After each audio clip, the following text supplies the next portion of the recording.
Well, hey, what's up, everybody, and welcome to our bonus stream that we're doing tonight. We already did one stream where we covered all the information that we could that was up to date in the Dylan Rounds case. And literally in the middle of that stream, I said, hey, I would love it if I could have a conversation with either the family or Jim Terry, who's been working as the PI in this situation. And my phone rang and it was Jim Terry while I said that on the stream, and I answered it. And so he'll be joining us in just a minute. I don't know where he's at. I just got off the phone with him and he said that he's going to be hopping on the stream. And so as soon as he hops on the stream, we'll be jumping into that conversation. In the meanwhile, I'll go through some of the super chats that are coming in. Sheila says, last one today, waiting to hear PI. Hope it's good. Me too, Sheila. I really think that it's going to be a great conversation with him. And I hope that you guys participate and ask questions. And when you guys put questions on there, I'm going to do my best to catch them, especially the most compelling ones, and put them on the screen. That way we can hear from him. Some of you guys have questions, and he's been boots on the ground. He's been doing a lot of great research. He's been having conversations with as many people as possible. And he has a great track record and a great history of success in other cases that he's worked on. And this is going to be one of those situations where I think we're going to be able to learn and glean a lot from him. Kenneth, thank you so much for that super chat. You're getting the super chat, super sticker train going already. Thank you so much for doing that. Donna says, Tyler, thank you for going the extra mile tonight. We appreciate you. Blessings. Thank you, Donna. I appreciate you. Thank you for hopping on the stream and being here for us and with us. Hotspot says, send some love. Thank you, Hotspot. Appreciate you. We miss seeing you on the live. I know you said earlier that you've been busy and having to work, but you're able to join us now at this strange time that we're doing a stream that we don't normally do one at. So I appreciate you hopping on here with us, and thank you for sending that super chat. And thank you for being a part of our community for 9 months now. Can you guys believe that we've been having this stream going for that long, for 9 months? My goodness, that's insane. Monkey's Girl says, I love Jim. He is honest and straightforward. I couldn't agree more. I mean, at least in the straightforward part, and I am operating under the assumption that he's honest.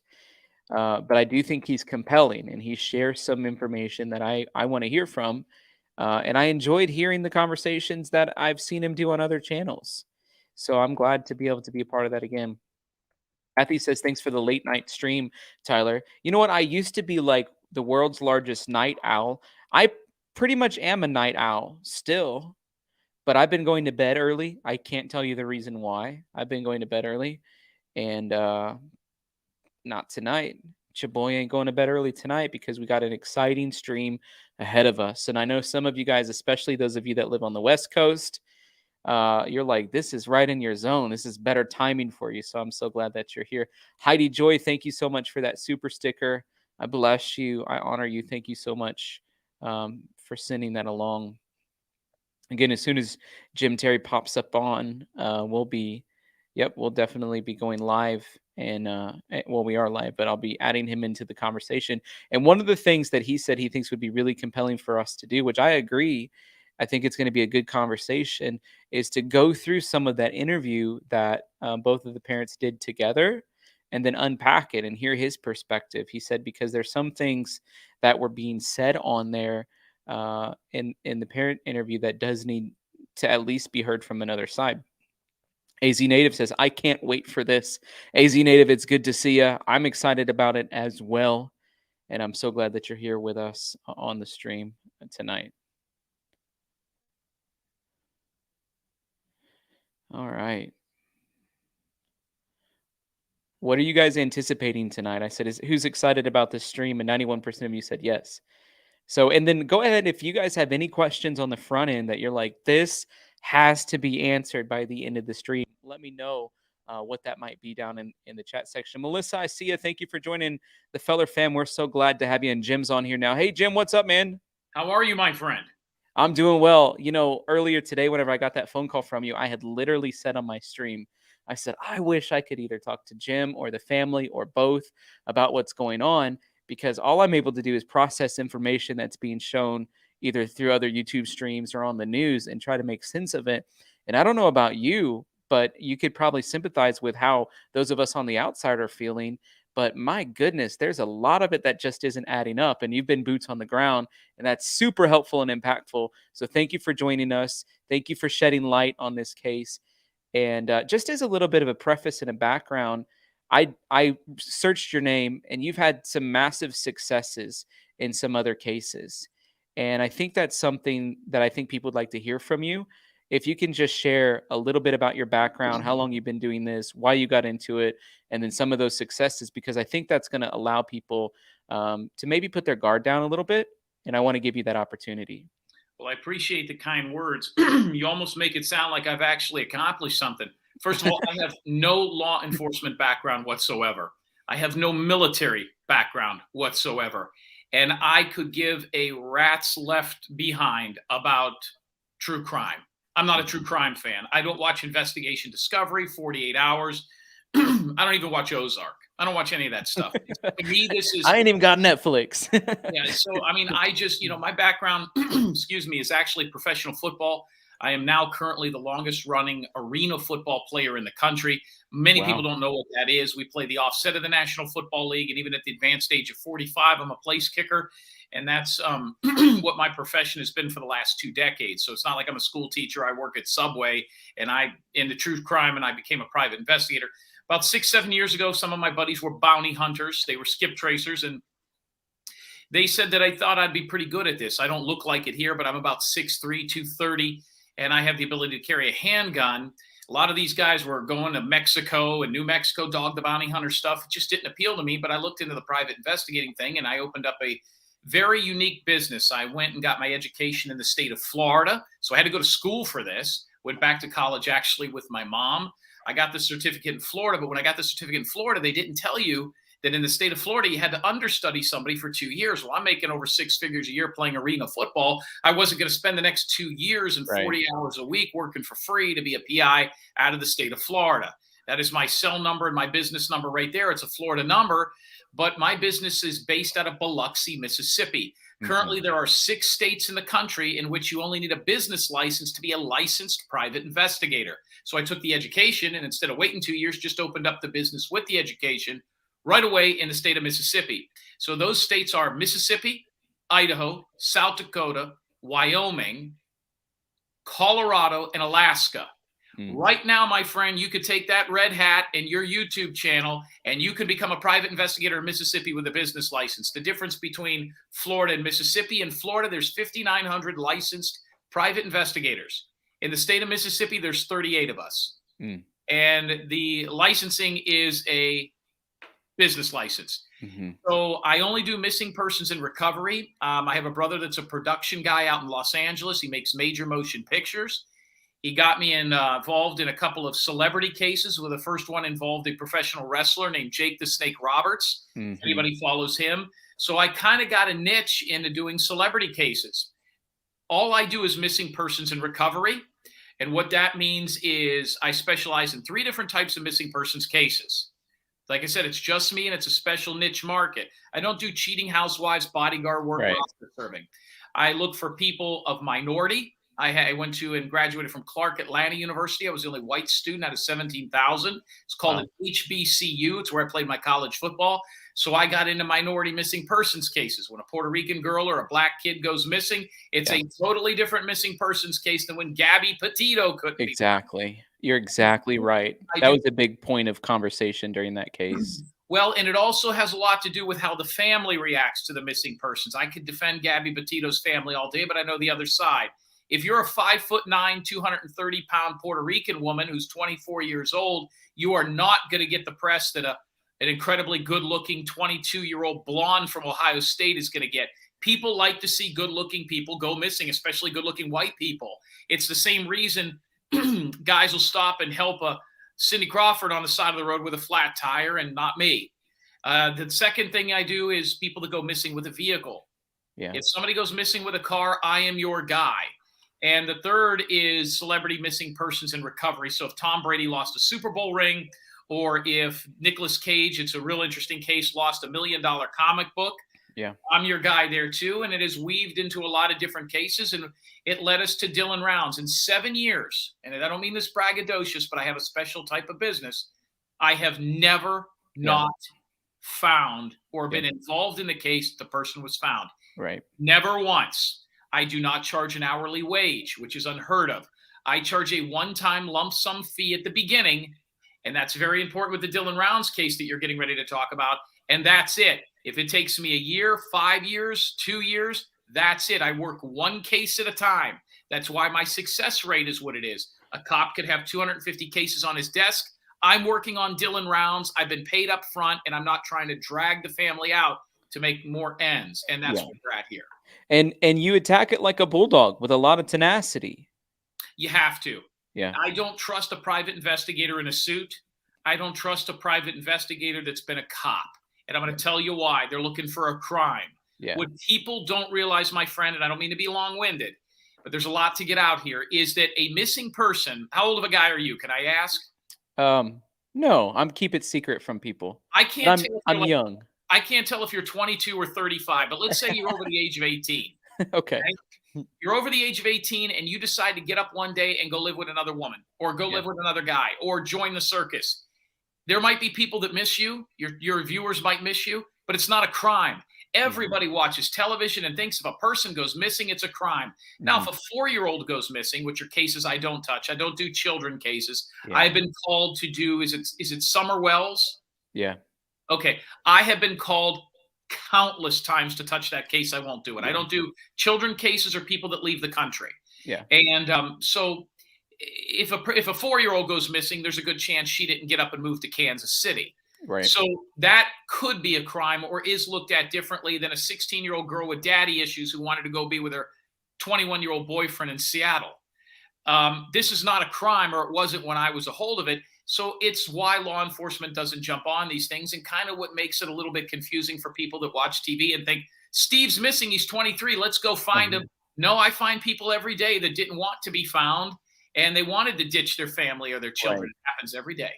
One of the things I'm curious about, and then even how you're involved in this case, are you allowed to be a part of this case because the family is from Idaho? Because you didn't mention Nevada or Utah in those states that. Correct. Okay. So, and I never entered the state.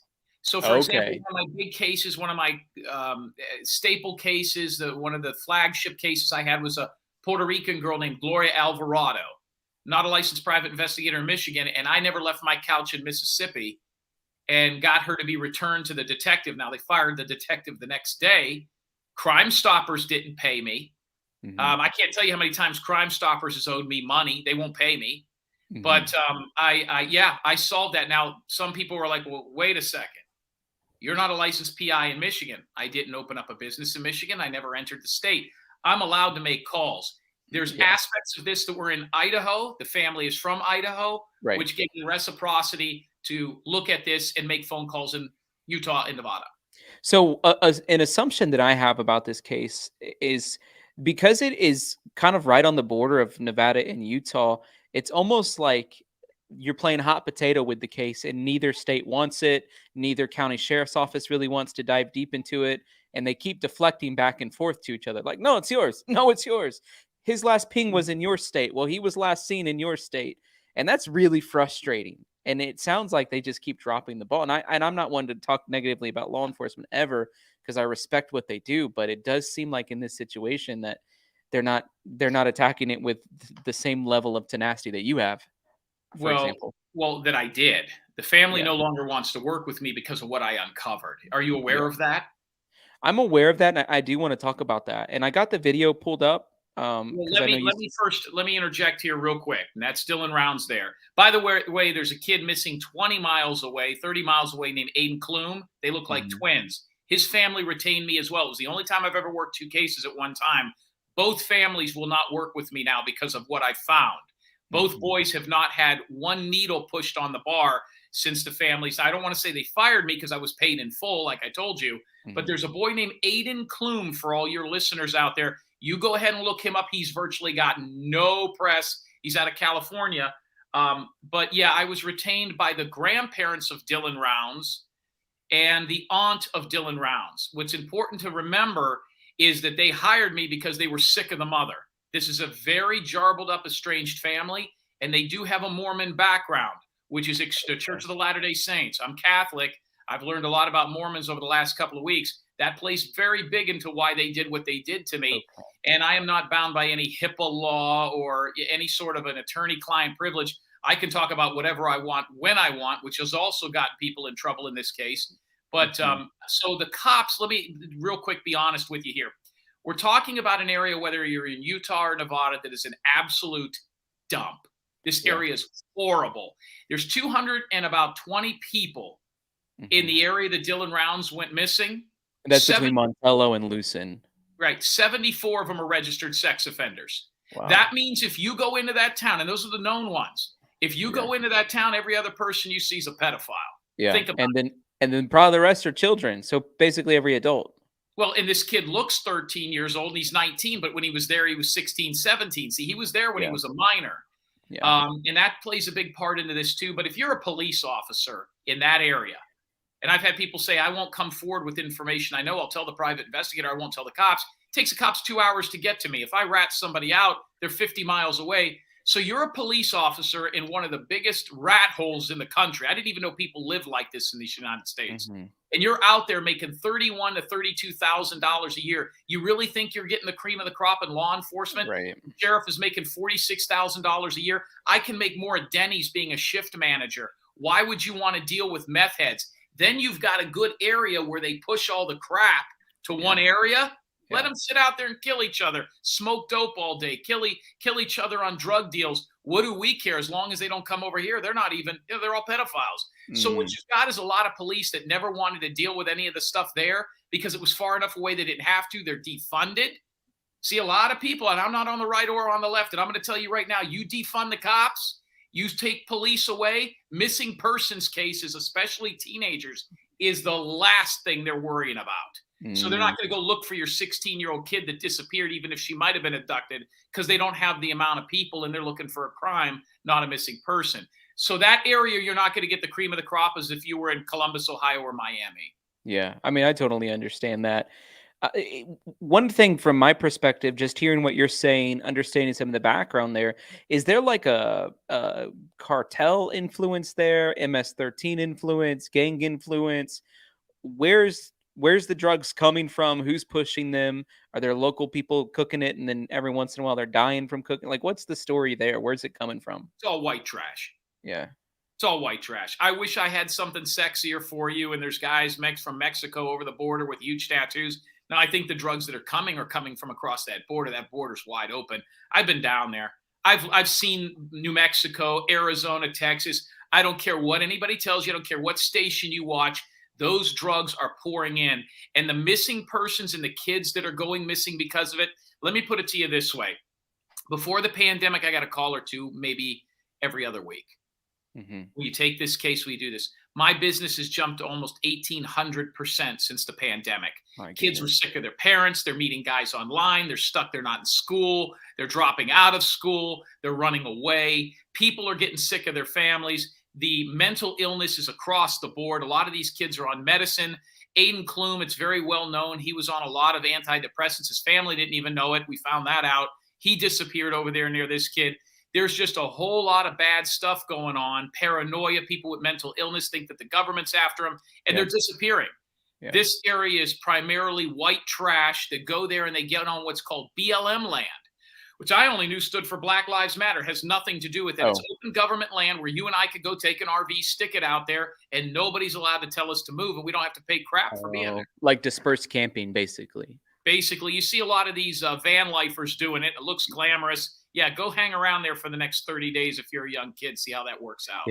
Yeah, people were like, people ask me sometimes, like, what do you think? Should I join the van life and go try to do this for a summer? I'm like, no way. Read the story. Single mom out there doing that? No way, Jose. Bad things are about to happen. Stay in Tampa, Florida if you're going to do that. Don't go into the middle of the desert in a van by yourself if you're a 25-year-old male or female. They don't usually work out well. They make horror movies about it. The best way to describe where this kid went missing is a movie called The Hills Have Eyes. I've watched a ton of the drone footage from where Dylan Rounds was missing, and I looked at his property. Yeah. It looks like a wasteland, and I don't even understand how he was farming it. Like I'm like, what's there to farm out of this land? It looks like He nothing. was growing a crop, I believe, that was going to be used to feed cattle. What's the money situation? Well, that'd be probably alfalfa or something. But what's the money situation that was going on? His grandfather bought the land, loaned him 50,000. He made 30,000, or what? Do you Wow, know? has that already made it around the internet? Yeah, I broke that. And I broke that after the family released me from this. Didn't want to do business with me anymore. So what had happened was the young man's parents Huh. are separated. He has two younger siblings, and I found out recently the mom, who is creeping people out all over the internet, abandoned her children about 7 years ago. This is widely documented. It was a family member and a co-worker at the father's trucking company that, because I knew there was something off about her. She would not even talk to me for the first 3 or 4 days. Let me give you an example. She was such a control freak that when the grandparents, who by the way, bought the property for Dylan, let me start from the beginning. Dylan Rounds' grandparents bought him that property behind his parents' back. I mean, that's a pretty nice gift to buy a 16, That's a 17-year-old that's kid. a hefty gift. Yeah, 600 acres. Well, and then not to tell the parents that you did that. I mean, I could see grandma and grandpa slipping you a 20 and saying, don't tell mom and dad. They bought him a farm and put that kid into a meat grinder with Hmm. all those pedophiles at 17. They Hmm. didn't know, and I felt terrible for the grandfather. In The kid in a gets this wasteland. gift. Yeah. Kid gets this gift. It creates a lot of fights. They wanted him to go to college. They wanted him to finish high school. He did not finish high school. He got a GED. I guess that's finishing, but he didn't finish. No prom, no girlfriends, no friends, no nothing. And that's big too. And they put I him thought he out had there. one friend that he went to Mexico with. I mean, JD was his name. yeah, I didn't talk to that kid. But if they were pretty close to him, he never reached out to me. Maybe there was a buddy. You know, I've talked to more of his friends and people that were his friends that were in their 60s than I did that were in their Okay. teens or the 20s. So basically, they got him. Well, that pissed the family off. Mom and Mhm. dad didn't want the grandfather buying that for him. Yeah. So that created a problem. Now, fast forward 2 years, he disappears because of the people out there. Well, now the parents are upset at the grandparents, and the grandparents are doing anything. Well, here comes the mom after abandoning her three children. She dropped the children off at Justin's house, the father's, and didn't come back for 3.5 years. I also uncovered that she owes $2.6 million worth of lawsuits and liens around the country. I thought that was pretty important, seeing how if it was a gambling debt or a drug debt, people would think it has something to do with it. So my job as a private investigator is not necessarily always to solve a case. It's to bring the family information that they don't have or that the cops don't have time to look into. And the Mhm. biggest piece of that puzzle was what I found out about this kid's homosexuality, and that Mhm. killed him. Yeah, and I think that that's interesting, right? Because the alleged allegation apparently would be that he was in a relationship with this 60-year-old man, and I found it interesting that that man was the first one to call the parents. And by the way, I might play devil's advocate a little bit Sure. as far as Far like away. because I haven't talked to Candace personally, and there's people like Rocky like a Cobb who's saying like, "Are you going to let this go? This is toxic. It's slander." Well, Whoa, it's whoa, not. whoa, whoa, whoa, whoa. How is It's it slander? that's what I was gonna say. It's like it's not slander if it's true. You know what I mean? Like, so, but I do think Why she's is it not. important to the case? That's the question I get the most. Well, who cares if he's gay? He's missing. Come on. See, that is that person right there. And like I said, I'm not on the right or the left. Okay. Mhm. And that always plays into this stuff now, right? I think Yeah. Republicans and Democrats are both the problem, and then you're not wrong. You know what that Yeah, guy I is? agree with that one. He's Yeah, what you call triggered. right. That's a guy that would be in the office. Yeah. And if you say something that doesn't necessarily he's looking to be offended instead of shutting his mouth and realizing the most important thing is to find the kid. The most important Well, thing of finding a missing person is the days and the weeks leading up to his disappearance, not 3 days afterwards. And if me telling you that I believe he had a sexual relationship with a 60-year-old man offends you, and that's more important than how we find this kid, then you're the one with the problem, not me, because I didn't think there was anything wrong with being gay. But you start calling somebody gay who hasn't outed themselves, and all of a sudden you're insulting them. I didn't think it was that way. well, I don't know. I don't want to necessarily get into too much of that topic right now, but it's a part of this case that's important to talk about, and I don't necessarily think that's slander, but I'm more to speaking from a perspective of Candace's situation. She's not Go ahead. here, and I don't know the situation that led from the separation between her and Dylan and her kids. But even if that did happen, and Well, I've it been in wasn't a separation. It was an abandonment. an abandonment. But Yeah. even if there was an abandonment, like I could still see a situation where a mom would be very upset if their kid's gone missing and probably even carry so much more guilt knowing I abandoned my kid and then this thing happened.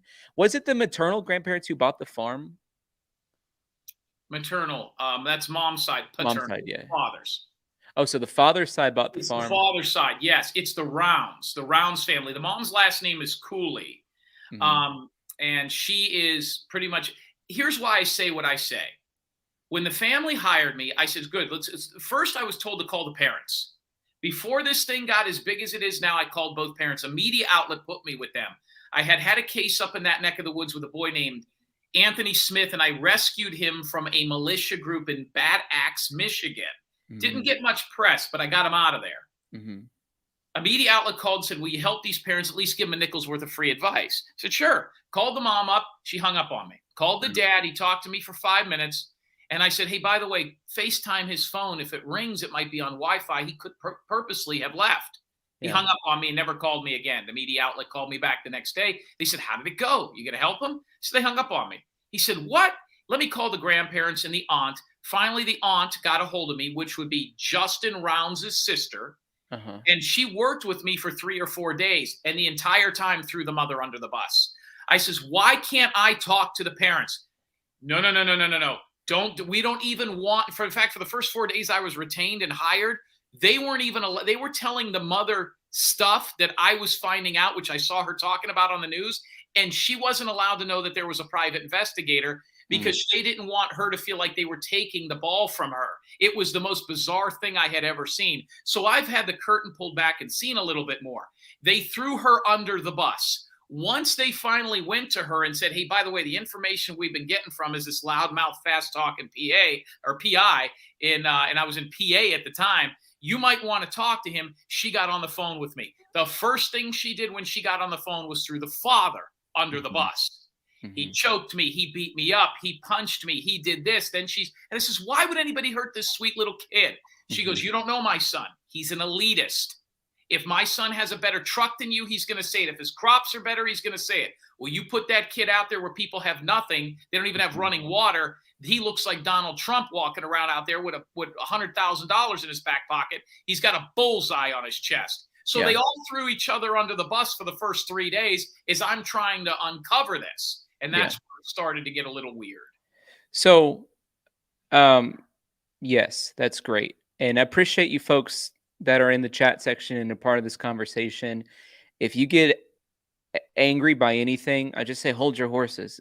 We got to listen and be respectful and hear what. Nothing is out of bounds. You could ask me, and you don't have to censor anybody, my friend. I'm thick-skinned. I've been doing this for 5 days now, and I'll give you my best option as to what everything it was I saw. Now, I haven't worked on it probably in about 4 days.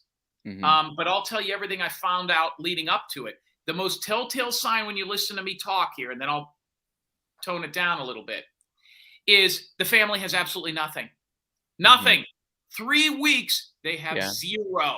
Yeah. So sooner or later, they're going to have to come back around to it. See, this is a pass-fail business. Yeah. Sooner or later, it'll come out in the wash. The only problem is if they find this kid dead or it has something to do with what I gave them, I got to say, I told you so. So well, time is of the essence too, and it's like the police procedures are so slow. I mean, when you talk about the boot being processed, it's like 3 weeks or whatever before they would even send it off. Was it his blood? Was it not his blood? Is that significant to you? The blood on the boots? You want to know why? Why? Oh, I'm so pissed off. Let me tell you why. First of all, there's videos. What's those little skateboard things called where these kids get on it and it moves by itself? And what are those? Like the hoverboard things. Yeah. Okay. There's a video of this kid in the hoverboard. You can see the dot on his boot. Come on. Somebody mentioned that today, actually. Come on. You know what? That's sexy. That sounds great. Yeah. There's boots in the desert. Let me tell you something. They were found a football field away from his house. I got boots in my backyard right now. That doesn't mean I'm missing or somebody abducted me. There's probably blood on them. There might be, that could have been hot wing sauce for all they know. Yeah. And so these boots were found in the desert. The boots, Yeah. so listen to me. The boots were found in the desert, and they're his only pair, and there's a red dot on it. Okay. Yeah. Let me tell you it a different way. The boots were found in the desert because if you go 300 miles in every direction, you're in the desert. Any pair of shoes you're going to find out there, there's about a 98% chance it's going to be in the desert. Number two, look at the videos beforehand. There was a dot on it. Now, the family did tell me right before this thing was over that it was blood, but they don't even know if it's human blood. And the family was under the impression that they could give that to a private investigator, and I got a lab in my backyard like I'm Bruce Wayne. It takes days, if not weeks, to get that Elon stuff. Musk. Right. Yeah. I So, wondered no, it's too. not very significant unless he was in the boots. I wondered too if the family had made a step away from you because there was a reality of Dylan's end state that you were shining a light on. In other words, it's highly likely that he's no longer living. Unfortunately, as sad as that is, we I'd don't say want that that's to be about the a case. 97% chance. And you were having to shine the light on that, and that could be troublesome. So I thought about that too. Like, is the family upset about you pointing that reality out? You want to know what the family's upset about? The family and I had about 8 days worth of conversations about this kid. Okay, Mhm. 8 days. And the one thing they says is, "Well, prove that he's gay. Prove that he's gay. I want you to prove to me that he's gay." And I Mhm. says, "Okay, right after you prove to me that he's straight, show me Mhm. one girlfriend, Mhm. one Tinder account, one Mhm. Plenty of Fish account, one prom picture, one Yeah. date night." I talked to 2 hookers that tried to get on him at a truck stop, and they told me he was gay. So, I Mhm. mean, and not that it has anything to do with it, but the family really didn't have an issue talking with me about this, even though they said, "Hey, we're Mormons here, take it easy." They didn't have a problem talking about this stuff with me and other things, the militia thing, the group going out there and hunting people down. We'll talk about that. It was just as big of a thing as the gay thing, but the gay thing's a little bit more of a lightning rod because it looks so bizarre. You got this innocent 13-year-old looking little farm kid and this gruff So, but tough the point of it, the point of like why it's important is because the persons of interest that are attached to the case. That's the reason why it's important.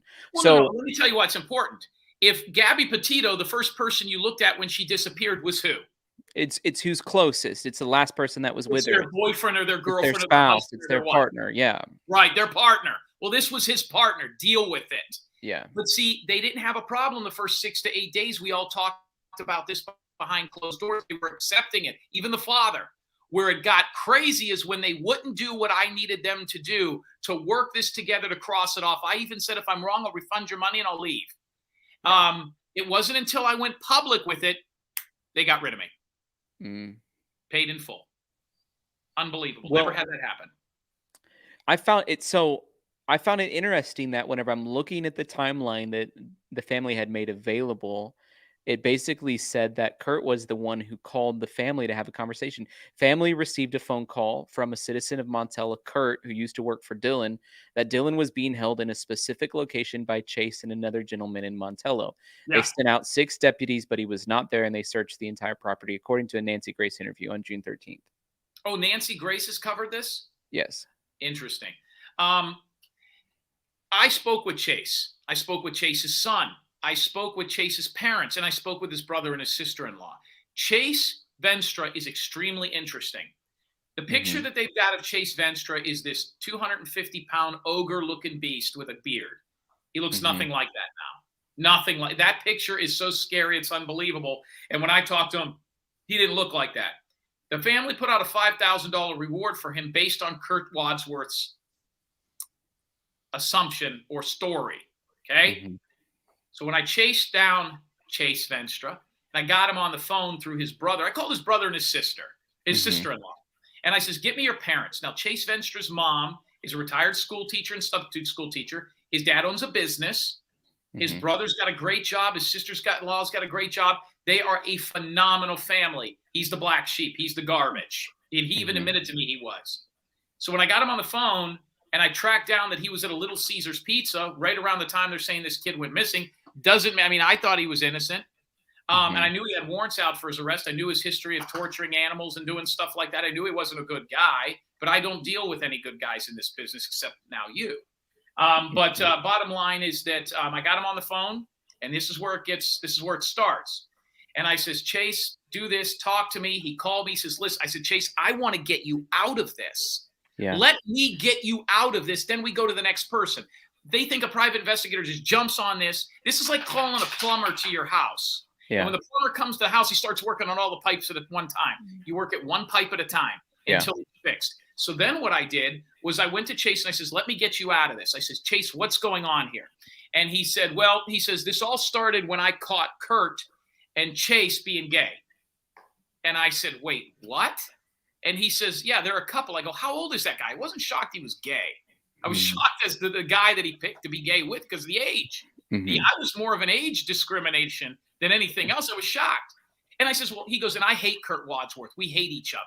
I stole it from him. He's put guns in my face. I want to kick his ass. He wants to kick mine. So they're basically enemies. No, not enemies, mortal enemies, hated each other. And I says, well, we'll go back to this gay thing. You're telling me that's his boyfriend because now I'm looking into a man that might have a motive. And a man that was his significant other. Like if I was doing a case of a missing woman and she had some thug boyfriend, I'd look into that guy. It's not as, it's not as, it's more coy to do that. But so anyways, he goes, well, here, let me put my son on the phone. I said, so what's your son got to do with this? His son was 17 years old, worked on the farm with Dylan Rounds. And he basically told me, yeah, he's gay. He's a weird kid. He's a nice kid. He's a hard worker. But yeah, he was with that dude. He was spending the night at his trailer continuously. Then he started telling me about a militia. I'm using the word militia, vigilante group in which Kurt Wadsworth, Troy Wadsworth, Scott Wadsworth, a guy named Sean, and some other people were policing the area. And the reason I know that all this was okay. So now I got to go back to the family and say, hey, good news. I got Chase. I found him. I've spoken to him. He's opened up a dialogue. They arrested him on unrelated charges days later. This might come as a shock to you guys, but your son had a boyfriend. Crickets. Yeah. Well, let's prove that. Well, then I started going around. So I said, okay, let's say that Dylan is gay.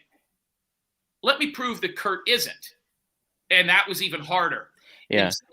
Until the owner of the Saddle Sore is a woman named Ellen Berg. Her son, and he lives on the property, is the one that caught Kurt wearing drag. The one that had him showing the lipstick and the makeup. I had his girlfriend, his former girlfriend, on another show tonight, and she is Kurt's niece, and she said the same story. Everybody in that town started calling me. They said, well, we don't know if Dylan is, but we know he is. We don't know if he is, but we know Dylan is.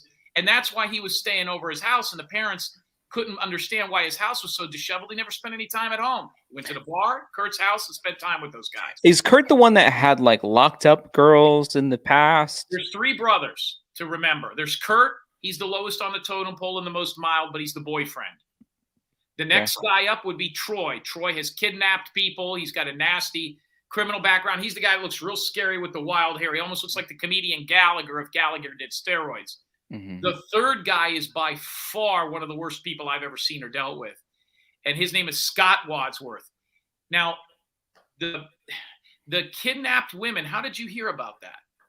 I heard about it from the phone conversation that someone had released that was between you and Candace. Okay. And I listened to that.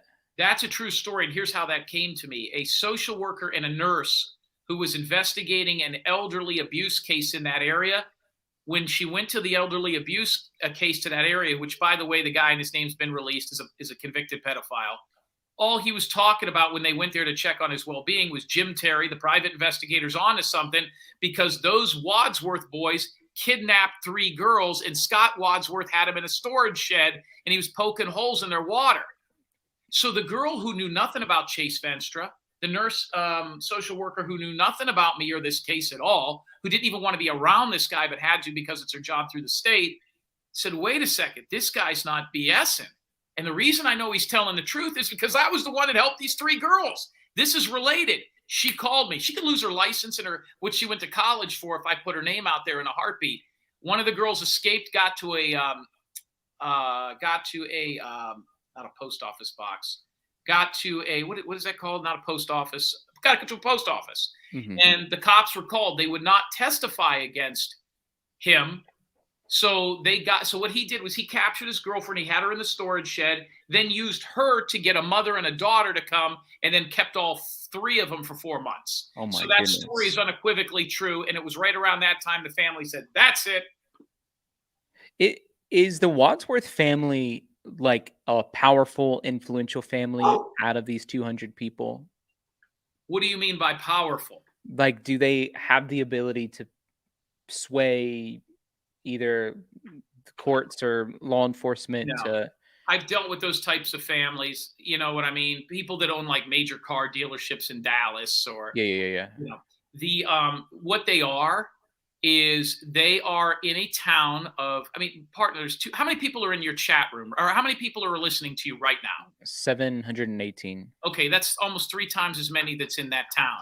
Yeah. Now, if you had 6 or 7 or 10 people that are like them, and the rest are elderly people, children, and the rest are, it's not going to be hard to control that town. Most people just want to stay in their area and not be bothered. We're talking about the Yeah. desert. You don't go outside and hang out. So they're not a financially influential group. They're in an area and they're there on purpose where no police go. That's in the middle of nowhere, where most people are poor and they're scary and nuts. So yeah, that's their influence. That's what I was wondering about. So, like, did Kurt have money or didn't have money? Because Kurt's mother is technically the one the saddle sore's in. Half his brothers are registered felons, so they can't own a liquor license. So now these are hardworking people. I mean, just because it's going to sound terrible, but you can be a pedophile and be a really hard worker. You know what I mean? You can be a great employee and be a sex offender. It happens, right? I mean, I'm not condoning it. You know, you can't work at a park or a Chuck E. Cheese, but you could work in a ditch somewhere in the middle of the desert. And that's what these people did. Kurt Wadsworth was described to me as a guy that sits around that bar, which, by the way, is only open 1 day a week, and is called the saddle sore. yeah, You know what a saddle sore is, don't you? I It's assume a it's from sore riding on a a horse. cowboy's ass. I mean, For riding I'll let you draw the conclusions. If it was in San Francisco, we wouldn't have this conversation. it. So basically what it is he runs this bar 1 day a week, and he sits in there and waits for new money to come into town to figure out a way how to get it from him. Maybe Yeah. that's how he got what he got. But then again, he's living with no water and no electricity and trailers spread out around the desert. I just thought like it was weird that Kurt was working for Dylan because one of the early assumptions that came out in some of the interviews from the family was saying we think that these past workers are the persons of interest in this case, and here's the reason why. They were disgruntled because they were having to work for a 19-year-old or a 16-year-old or whatever, and things didn't go over well between them. There was some work disagreement, and that was some of the motive. There's a hell of a lot of motives. I mean, you know, if that's what you want, but they were able to cross that off pretty quick. They never wanted to cross off the motive of the boyfriend. See, you're forgetting I talked to Kurt Wadsworth. Kurt Wadsworth's family called me. So tell me what that conversation was like. Oh, it was bizarre. You want to know the truth? It was like talking to a jealous bitch. And what I mean by that is I pressed his buttons. I was told that he's a crescendo guy. He's like this. Listen, I didn't want anything bad to happen to that kid. I want to make sure that that kid is found. Well, tell me about the 2 girls that were hitting on him. Did he go home with them? Boom! He would never go home with those 2 girls. Women don't do anything but cost you money. That's the problem here. It's the women, and they cost them money. And I'm like, whoa. And that's when the light bulb went off in my head, and I said, this is a jealous man. So that young, yeah. And then the whole conversation was like that. You hit some triggers on him. It definitely sounds like, yeah. Definitely. And so then what's Kurt's motive? Like, break that down for me. I don't know that Kurt's the killer. I'm just telling you that I can't cross him off the list. Okay. They would not let me cross him off the list. So I had Kurt and Troy. The bigger thing here is Troy Wadsworth, the other brother, the second one in the pyramid, had nail marks all up and down his arms. Now, the big question is, why isn't the private investigator in that town? The grandparents hired me. There's 500 people. You've got Jake Paul's private helicopter pilot doing tours over there. You've got people scattered throughout the desert. You got 3 different states of law enforcement. Why is Jake Paul's private helicopter doing tours there? You tell me. Well, because Jake Paul has a buddy he's like a big guy. He's got a beard. He looks like a pro wrestler. He does stuff for Jake Paul, the boxer. I knew Jake Paul was a boxer. I didn't know he was a YouTube guy. No, yeah, I know who Jake Paul is. Yeah, well, this guy that showed up over there and was doing the helicopter, he's the guy that found the body in the desert, the 41-year-old man with no shoes on. Did you know that? They found another dead guy out there? It's not surprising that they would be finding dead bodies in this type of a situation, but Well, they found this guy and everybody thought it was him at first. So I thought my job was over right away. That was Jake Paul's buddy, who's a YouTuber who has a helicopter who went out there for free. So they had all these people out there, and I'm like, what am I going to do? And I says, but when it gets to the point where all these people are going to go away, and they're going to go away if you don't find them, that's when I'll come out there and I'll start kicking in doors. And the family didn't necessarily want me out there right away. The cops were a little intimidated. I've gotten detectives fired before when I've found people from couches like Gloria Alvarado. But I'll wrap it up with this as far as this aspect goes. I asked the family to do two things. Ask Kurt Wadsworth for his cell phone. I don't care about your son's cell phone.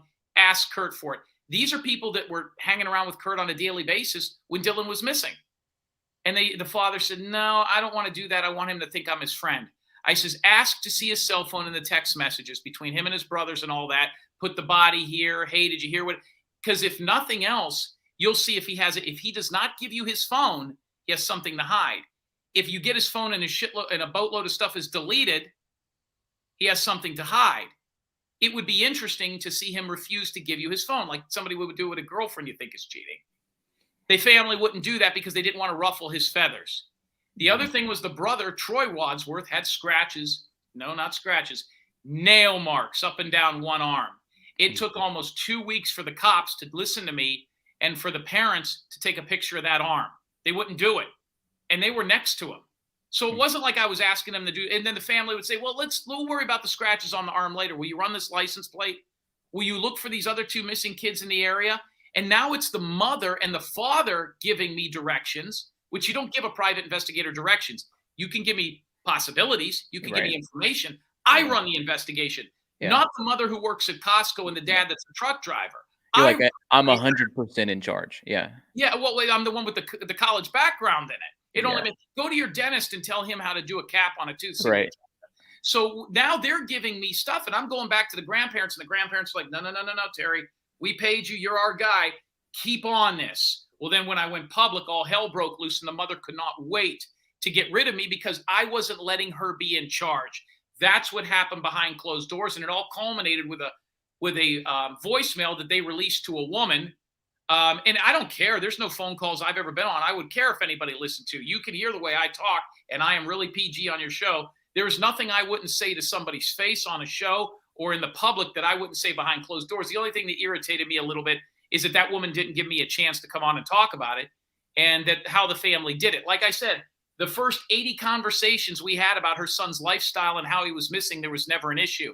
As soon as it went public, there was an issue and a press release. And then I says, well, I got to defend my business and my integrity. Like you said, when we opened the show, it looks like I know what I'm doing. Yeah. I don't know what her username is, but somebody said that she's in the chat and is watching this interview. Hotspot. Somebody said Candace is here watching this interview right now. I think that's great. And I will make the same thing here that I had in a couple of others. There was a show that I was told we were both going to go on together. I can be respectful, and if I'm wrong, I'm wrong. But what I'm telling you on this thing is I asked and begged for that mother to go on. I'll let her have her show and then have me come on and we'll talk about this publicly. We'll go over this. And if she could prove me wrong, if I could prove her wrong, I don't want a smear campaign. But if you get in the ring with the bull, you're going to get the horns. I don't care if it's a mother or not. The bottom line here is I offered that. She threatened to not go on the show if I was on it with her, and even took it one step further and said I couldn't even be on the same show. She comes off the show. I come on the show. She would not have done it. They did not ask her any tough questions. For example, her abandonment of her son and her two other children for 3 years. They did not ask her about the $2.6 million with the lawsuits and liens. She has never come out and said that her son is not gay. They've never denounced anything I've said. She said that today in an interview. And I'm sorry? She said that today that he's not gay, by the way, in an interview. Really? And how does she know that? She didn't say how she knew that, but she did say that. If people ask me how I know it, I would ask her the same question. If she's in the chat or her family's in the chat, bring her in. I'd love to talk to her, and I'll shut my mouth and listen. I'd love to hear her go one-on-one with me because I told her to drop this, and she didn't. The family should have called me and said, listen, Terry, we don't like what you're saying. We think you're a crackpot. You're not for us. I've always been like this. You look at any of my videos, I've never changed. They knew what they were getting. We don't like what you're doing. Just go ahead and go. I gave them the out. What do? They go to a bunch of Facebook people, a bunch of web sleuths, and try to blast me online. Call Gloria Alvarado, Jed Hall, Lori Cockrell, Anthony Smith. Call any of the families I've worked for, Jake the Snake Roberts. Ask them what they think of Jim Terry's work ethic and how he did. The bottom line is here, and what I told him offended it. There is no way in the world. Well, I'll tell you what. She said he's not gay. Kurt Wadsworth's niece just said that they were. You know, this is a mother who didn't know this kid very well. So I'm going to believe the people that were there in that town most recently, not a mom who's quarterbacking from 20 miles away. Well, Candace, if you're on the stream, you can email press@tylerfeller.com. I'll send you the link. We'd love to have you on. Is Kurt married? Because Hotspot sends a super chat that says maybe Kurt's wife and daughter had Troy take care of Dylan. Say that again? She said maybe Kurt's wife and daughter had Troy take care of Dylan. Kurt's divorced. And here's another weird thing about Kurt. He's divorced. He has 8 children. One of his children called me and defended the fact that the pedophiles in their family were not the really bad ones. That they're good pedophiles, not bad ones. That's and so she had called me, and it was a bizarre conversation. Then her husband went online and started bad-mouthing me. One of the things, and I've never released this, and I'll release this on your show, why not, is I've had a lot of people, including the woman that owns the saddle store. The real owner of that property is a woman named Ellen Berg. She's like 70. Her son is the one that caught Kurt in drag. And she told me that he had bragged to her on quite a number of occasions that he had online Asian wives and husbands, like mail order bride type stuff. And I always wanted to dig into that and out what that is. I never got a chance to ask him that on the phone, but he had a collection of these people that he was meeting and acting like he was married to, and more than enough, but they never came into town. But more, so I asked a couple of people, why do you think he's doing that? If he's gay, like I keep trying to get away from this, right? Like prove it wrong. And they said, oh, and the word that they used, and this has been on other shows, not my word they used, and it's a word that he used with people behind closed doors, is he called it fagolage, like camouflage. And that's what he uses to make it look like he's got an Asian wife overseas so they don't think he's a – listen, his niece went on a national radio show tonight with me and said that her brother committed suicide in prison 2 years ago. This is true, because he was molested from the time he was a little kid by his Uncle Kurt. And he's a boy. He's dead now. And Kurt also had another guy that committed suicide that was in his life as well. But you can't make this stuff up. You just got to follow it. What does it have to do with Dylan's disappearance? I don't know, but I can't get out of it. Yeah, it just sounds so terrible. The whole situation sounds terrible, but it sounds like this Wadsworth family is evil. I mean, I don't know any other way to describe it. They just sound evil. Up? What? Have you ever put their pictures up on your show? I have not. They are terrifying. Show your listeners what we're talking about. These aren't guys that look like the guy from Subway that got in trouble. These people look like animals. I don't even know where. I've never even seen a picture of them. I don't know where to find Google it. It's all out there now. Ever since I've started opening my fat mouth, they're everywhere. If you look up Scott Wadsworth, Troy Wadsworth, you'll see these two guys and you'll see the rap sheets. It's all out there. I mean, this kid, I can't believe he made it as long as he did. Yeah. I mean, I'm right there with you. What do you think happened? You're a smart guy. You do this for a living. Well, whenever I think about this case, I think that Chase has a level of involvement in it. I don't know what it is. It doesn't make sense. I'm with you. He showed up out there. His mom's like, no way. He would never hang out with Chase. He would never go on a car ride with Chase. He would never give Chase a car ride without telling me. 4 days later, she's like, yeah, he really did give Chase a car ride. I don't know. He didn't tell me because I would be worried to death about it or whatever. And I'm like, well, no, there's something shady going on. Why is he having to keep that part a secret? So what's Chase's involvement in all of this? What's the connection? And then I find it very strange that on that timeline, the family received a call from Kurt, who said that Dylan was being held in a specific location by Chase. And it made me think instantly that Kurt had something to do with it, because that's a lot of times what people do whenever they're guilty is they call and try to push off the blame onto other people immediately. And that's exactly what happened in this case. As soon as it's reported missing, first person they hear from is Kurt. Kurt says that Chase has him and he's held him in some weird location. and it was all like a red herring. That is going to be the only way. I got a call tonight, and I don't know why I'm still getting calls. I don't know if it's, because I'm tell people adamantly, I'm not working on this. Because everybody is invested in this, and you're going on YouTube channels, and people are like, yes, information we don't have, and we want more information. And so No. They're still calling me, giving me tips to look into stuff. I had 2 calls, and let me say this the right way because there's other YouTubers out there that'll dice this up. After the woman called from Justin's trucking company and threw the entire family under the bus, and that call is out there. I released that call out there, and a woman that told us and released all that stuff. I don't even know if she still works there, but people were saying I was lying and making this up, so I just started releasing calls. How can I say this the right way? Because it seems like no matter what I say in this, if it's not the right thing, it'll offend you. But I think if you take the people that you're looking at, and I think if you put them all in a blender, sooner or later, one of those people are gonna be your guy. I don't think there's anybody else out there. Exactly. I think the only other 2 possibilities, and I said 97%, another 2% that this kid's alive is that he has made it in some sort of a storage shed, that he is being held captive out there. Now, to hold somebody captive, just try to keep a dog in a storage shed for 3 weeks. See how tough that is. And then now the whole town is looking at you. How would you have been out there? The other 1%, so there you go. There's my guy. That is Scott Wadsworth, the guy, because I call him no ears. Like, I feel he can't hear anything people are saying.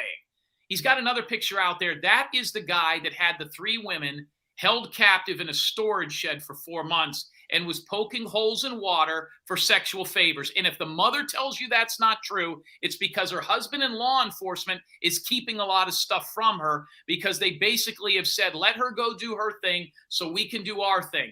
The bottom line is that's a true story. Go ahead and read his criminal record and tell me I'm not. And the one that told me this is the woman that took care of the 3 women that this guy had captive. Mm-hmm. Yeah, and that story is saying that he owes $13,000 in restitution to a teenage victim. So wow, it's almost like I know what I'm talking. A teenage victim. I wonder who that is. yeah. And I bet you there's some computer stuff in there too. See, the problem here, my friend, is some people involved in this are so far behind in the race they think they're winning. And I'm not saying I have all the answers. I'm just saying they wouldn't let me cross these 3 people off the list. And that's the thing too. Like, let's say the population of Montello is 92. You add in Lucin, then you add the rural areas. You're saying it's 200 people who live there. Okay, well, it's not that hard to rule out 200 people. Is essentially what you're doing. And so you're pointing to Kurt. I heard you say that Chase was off the list, but is he back on the list? Here's the thing with Chase. Based on what his family told me, I thought he was done. I am starting to hear stuff now and more stuff that has been, listen, the FBI's involved. Lori Cockrell, Jed Hall, if you look at any of the cases I've worked, Lori Alvarado, I've mentioned some of these before. The FBI was never involved in them. That kid's dead. And the FBI knows more than they're telling us, of course. And the FBI has to know, right? Yeah. The FBI wouldn't be there if this kid was on a beach in San Diego. And I think this kid met with some foul play. I hope I'm wrong. I want to be wrong, But listen, at some point here, you got to face the facts and face reality. And even if I was that burr in the saddle, even if I was a conspiracy theorist and was terrible, let's say I didn't even have the record that I had. By the way, this mother also called Aiden Klum's mom and MF'd me to her, and she won't work with. She MF'd me so bad to that woman and said I was such a whack job. The woman the woman won't even call me anymore. She paid me in full as well. It's incredible the amount of power this woman has out there. And by the way, still nothing. They've got zero. Sooner or later, they'll have nothing, and they'll be sitting in a tent in the desert and wondering where they go next. The problem here with all of this is when you take that kid and you put him out there. And by the way, I got a call probably an hour ago that said that they thought they saw him in Washington State riding a bike through an RV park. I'm getting calls like that continuously. The only other possibility that he's alive or the possibility that could be out there other than a foul play or maybe something to do with an abduction and keeping him is a suicide. He walks into the desert and blows his head off. I think that is such a low percentage, but I found that to have happened before. This kid was excited about the seeds. He was excited about his desert garden or whatever the hell this is, his farm out there. I don't think this is a kid that had any suicidal bone in his body, but that would be a distant shot. I don't think he was suicidal either. I said that the other night on my Yeah. stream. So, like I said, the family should have just let me go. They probably shouldn't even have told anybody I was working for them. Let me do my thing. Forget about my history of never having finished a case, never having a case not be solved, whether it was me that pulled him out of the river or not, me that pulled Yeah. him out of the desert or not. The fact that I would never stop, I would push all these buttons, but it was soon as the gay thing came out, that was the straw that broke the camel's back. And she's saying he's not gay, where for 8 days when I talked to her, it was a real consideration until it went public. If she can prove me wrong, I'd still refund her money today. She can't do that. I think too, a little bit like from Candace's perspective, if she had sort of dropped Dylan off and abandoned him, like there's a little bit of a guilt that's probably All playing 3 into her. children, not just him, all 3 children. If she had dropped all 3 children off, there's probably a little bit of a guilt, leading up to this. This is her big moment.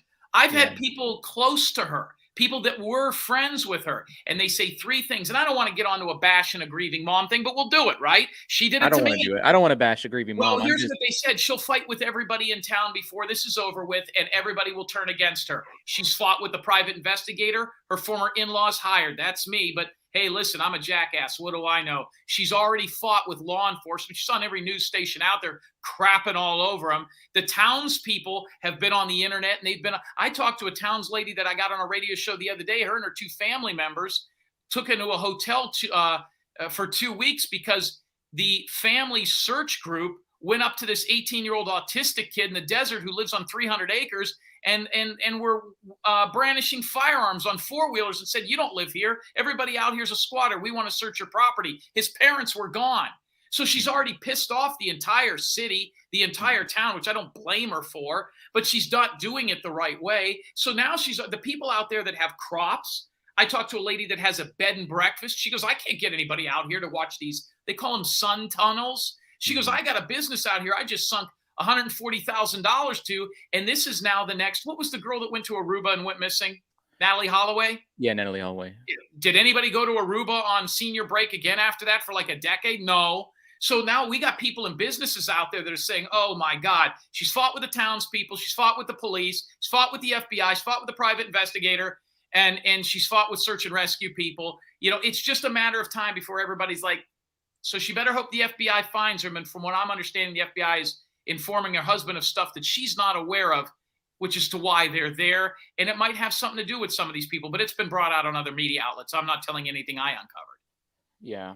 Well, JoJo sends this and says, "Just a thought, maybe there was a rumor that Dylan was gay and Kirk made advances and Dylan did not accept, and that ensued assault/murder." But that's not the case because you're saying they were like basically living together. He was spending nights at his trailer. Yeah. They don't have cable. So it wasn't like a one-time thing. It was like, no, there was kind of a history of a relationship there. That's what everybody told me. I mean, that's what everybody has told me, from relatives to family members. Hey, listen, why would I push a narrative that only makes me look like the jackass, that makes me look like the bigot? You think I want this kind of firestorm? But I won't lie. I'm not going to lie about what was told to me. And now I've been releasing audio tapes, which I would never do before. You know what I mean? But I've got to, so people don't think I'm some sort of I'm bashing gay people all over the place and I'm taking the easy way out. This is not because I wouldn't look up a license plate or get back to the mom. They were not the people that hired me. Patricia says, "Ask him about the phone call interview with the kid who was approached by those 3 guys who said they were friends of Dylan's." Say that one more time, my friend. She said, "Ask him about the phone call interview with the kid who was approached by those 3 guys who said that they were friends of Dylan's." I've got a couple of stories like that. I don't know what she's referring to. I had a guy, and I've had a couple of these stories, and I'll make this brief. I had people out there. So it's the desert. Now, what do you do in the desert? You can go camping, hunting. They hunt coyotes. I'm not a hunter. There's things you could do out there. There's some people that actually enjoy that area out there. I have had about a half a dozen people call me and say that they were hunting and camping. There was some sort of a coyote club. This guy called it. This guy actually ended up, and he still calls me today, even till today. He actually offered surveillance footage and thermal footage and stuff for helicopters and all this kind of stuff, night vision goggles, all that kind of BS for the family to use in the search. He's a real estate agent out there, very successful guy with smaller children. His family was camping out there. and his family was doing a coyote hunt out there, which they do every year. They're in the middle of nowhere, and the story he says is almost terrifying. Some guy put a pistol, or maybe it was a rifle, in his kid's face. These kids are 12, 14 years old, and they're out there in a tent. They're sleeping in the back of a pickup truck. They never had problems before. What are you doing out here? We've got a lot of thefts. Now, when I talk to Chase about this, Chase says, yeah, I steal from people all the time. There's a hell of a lot of people stealing from. It's like robbing drug dealers out there. Why wouldn't you take somebody's four-wheeler or somebody's horse or somebody's pigs or somebody's, quad runner? I don't know. And it was going on. The problem is these people, and the Elko County Sheriff knows about this. If the Elko County Sheriff, who I'd love for someone to pronounce his name for me, if the Elko County Sheriff tells you that this wasn't going on and he wasn't aware of it, he's lying to you. And he wouldn't get on the phone with me because he knew I knew what was going on. Now, I was told that not every night, he wasn't a ringleader, he didn't put a gun in anybody's face, but Dylan Rounds was going out with them at night. And I almost wonder if that didn't have something to do with some of the other people that are missing out there. They caught up to some people. You kill one, you kill more. If you accidentally got to somebody, you might accidentally get to somebody again. But it needed to be looked into. Look into that little vigilante group that the sheriff in Elko knows about. Look into the relationship with Kurt Wadsworth. Look into the scratch marks in Troy Wadsworth's arms. And look at the phone of the guy that had a relationship, even if it was platonic, with your son for the last 2.5 years. As I told the cops, if there's anything on his phone about that boy when he was 17, you can arrest him for that. Well, that's something too that I think would have came out whenever they got Dylan a new phone number and hacked into his phone and looked at all of his messages. They've already looked through his phone. The mom's gone out and bragged today. We looked through his phone. There's not her reasoning for thinking he's not gay or wasn't in a relationship. It's because there was nothing on his phone. There's pictures of tractors. That's her. That's her reasoning for saying. Well, let me ask you this: how many pictures of girls are in there?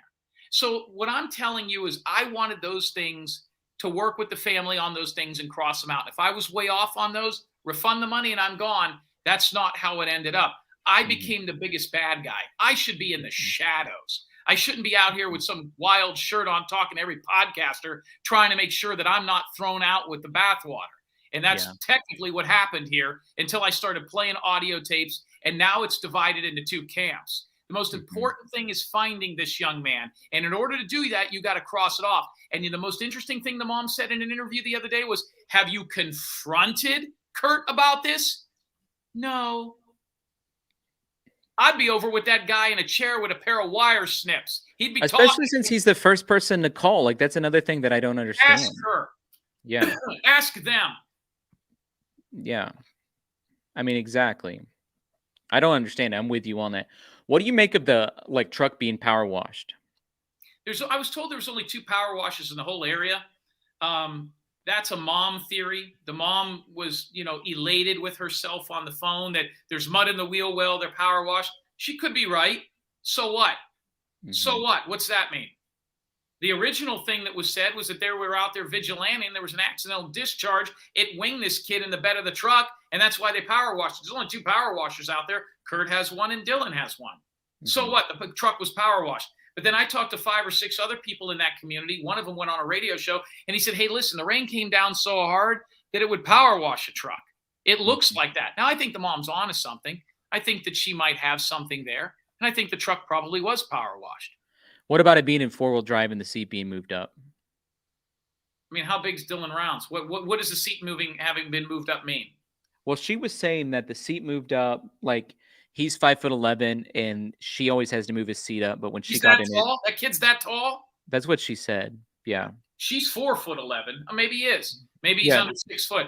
I don't know. Well, then there's a hell of a lot of short people out there committing murders. I mean, so if he's 5'11", how big was the person that did him in?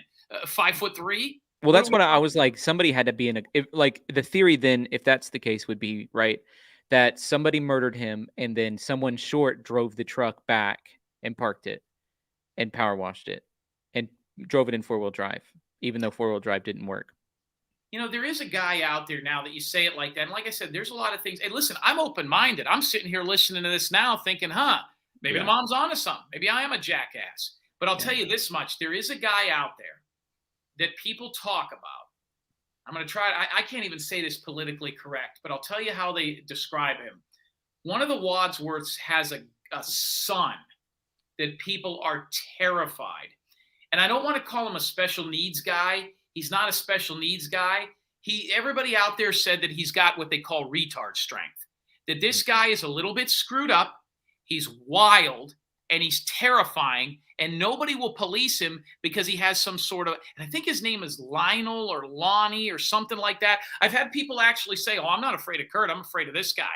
Now, I think he's a little bit shorter, and there's something that's wrong with him. I know I mean, there's been stories at bars and stuff where somebody got into it with Kurt in an argument about a baseball game or a football game, and this guy like bit an ear off. Like, and he didn't really do that, but you know what I'm saying? He's that guy. But he's not like a functional, regular adult. Something's wrong with him. And people have said that they're terrified of him. Now, I don't know how tall he is. You know what I mean? But then again, I have a Ford F-250 pickup truck. You know, it's one of my cars, and I use it to pull campers and stuff. But when I get a tent out of the back, I pull the seat all the way up, get something out of the back, and I always forget to push it back. Yeah. I'm 6'3", 230 pounds. I couldn't drive that truck like that. So I don't know. Maybe they're onto something. Boy, I sure would have liked to have looked into that. But then again, what do we know? So that was one of the things. The other thing was like the truck was in 4-wheel drive, and 4-wheel drive didn't work on the truck. So Dylan would have never placed it in 4-wheel drive. And it was raining, as you said, the night before. So my mind was instantly thinking, well, like they drove the truck out somewhere, who knows where. It's raining and storming. They think it's going to get stuck. They put it in 4-wheel drive thinking that's going to help them. They get it back, power wash it so it's not covered in mud. The wheel wells are covered in mud. Seats moved up. There's a lot of that. Boots are thrown 300 yards from the truck. They're 5.25 miles from where the campsite was, where Dylan lived. There's a lot about that I was like, maybe there's some to that. But then it would be like, who out of those? Sorry, the boots were thrown. What makes you say they were thrown? Well, that's what was said. They said that the boots were that was the language that was initially used. 300 yards from the truck lay the boots, I would say. You know, maybe it's because you're wearing a hat and so am I, but I think you and I could solve this thing together on the internet. And here's the deal, okay? There is some meat on the bone here. But let me tell you something that isn't in the press. Let me tell you something the mother hasn't told you. They made a boatload of arrests in that town over the last week for charges and warrants that they were letting go for a long time. That tells me they have a pretty good idea of who they're going. I believe there is people in jail. Listen to me. Well, the FBI is snooping around too, and they don't want to get in trouble for being not doing their job.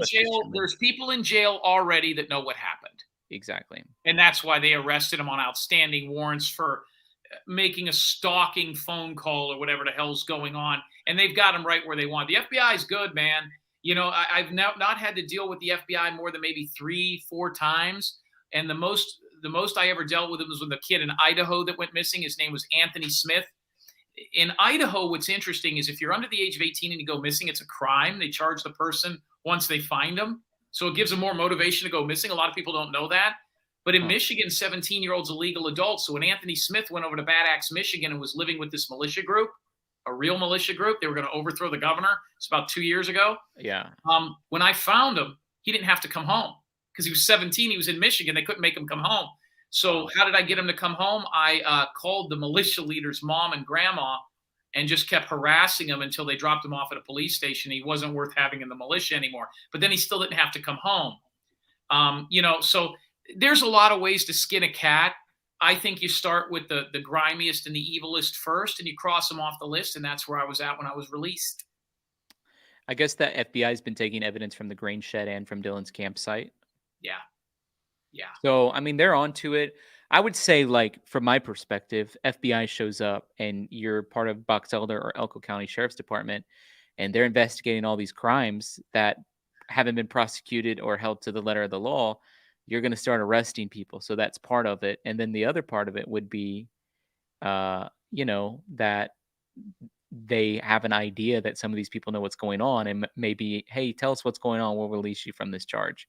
That's my understanding based off what you said and what I think. I just know there's quite a few people that have been arrested there for arrests they would not have made and had not made recently. And I think that's pretty interesting. I don't know what that means. You know, this is just you and I pulling back the curtain and talking. I'm not there, you know, but they got a long haul ahead of them. You know, a lot of people look at this as entertainment. Man, this is not entertaining to me. This is exhausting. Yeah. This is the most exhausting case I've ever worked on, and I'm not even working on it. It's incredibly exhausting, but it's a sexy case. You got a good-looking little kid, owns a farm, Good story. Mom looks like she'd be at the top of the pyramid of a cheerleading squad, right? Good looking family. You got grandparents that bought this kid, and he's a hard worker. And then you get this goofy private investigator who's been involved in other weird cases that throws a wrench into the whole. See, when a person goes missing, my friend, and I've said this on other shows, and I've said this for 6 years, every case I've ever worked on, two things happen from the beginning. It's always this, there's bikers and MS-13 and cartels, and they chopped him up, and he's been taken by aliens, and there's all these extremely wild things. There was a guy named Randy Keith O'Brien out of Tulsa, Oklahoma. It's a case that I had that never made anything. He had 6 kids under the age of 20. Let me tell you how dangerous this job is, okay, for people, if you don't think I'm passionate about it or I care. Randy Keith O'Brien went missing out of Tulsa, Oklahoma. He had a little bit of a drug problem, but he had a great job and had just sold his house, and he disappeared. He had 6 kids under the age of 20. I found him in Parma, Ohio in 6 days, living in an apartment that was in the hood. It's a regular white guy living in one of the biggest dumps I've ever seen in Cleveland, right? I knock on the door. I find his car in the parking lot. His family told me he was chopped up. He was in the desert. He moved to Europe. He had a baby in Taiwan, all this garbage. And I knocked on the door, and he answered the door because he thought I was a maintenance guy. Like I said, I'm 6'3", 230, so these people don't scare me, but he could still have a gun, and it doesn't matter how big you are. And he looks at me as he's smoking a cigarette. He says, "Are you here to fix the cable?" And I says, "No, Randy. I'm here because your brother hired me, and you've been missing for the last 6 weeks. You got kids at home. Now, it's not a crime." You know what he said? He goes, "I'll tell you what. You tell my kids to F off. Want nothing to do with them. I think my daughters are whores. I can't stand my wife. She can go be with her boyfriend. Never have them contact me again." I says, "No problem, Randy, but you're going to call your brother who hired me, and I'm going to take a picture of your ass right now, and this is over." So I did. He got on the phone. Here's the flip side to that. I got to now go back and tell the family that story. "But our dad's dead. We can't find him. PI, help us. They paid me the money." I go back, and here's my news. "Yeah, he don't want nothing to do with you. He hates you people." Like I said it a little bit more tactful than that. And here's how this ended. About 3 weeks later, his 19-year-old son was so distraught, he got into a fight and blew his landlord's head off with a deer rifle. You never know where these things are going to go. So here I am thinking I'm doing a good thing and finding a missing father of 6 who was involved in the church. And all it ended up doing was costing some guy in Tulsa, Oklahoma, who was renting this guy's son property. But he was so distraught, he blew the guy's head off in a fight. You know, you have no idea the domino effect of this. So this is an entertainment for me. I'm not looking for my 15 minutes of fame. I'm going on 8 hours. I've been on all the Howard Sterns, all the ESPNs, and all the Fox Newses you can handle, and all the shows like this. I really wanted to help this family, and I think one day I'll be vindicated when it comes out. I just don't hope it's a bad outcome that vindicates me. Man, I hope not. You said it's only 3% chance that Dylan's alive. That's what I'm clinging. I mean, I know it's very, very unlikely, but I'm like, maybe he is locked in a cage. Who knows? Christopher says, thoughts on the girlfriend of the bar owner. Thoughts on the girlfriend in the bar? I don't know what he's talking about, because you said the bar owner's name is Elaine. Oh, yeah, I talked to her today. Ellen Berg. Ellen Berg's son, whose name is also Dylan Berg, dated Kurt's niece. That's the one that came on the other show with me today.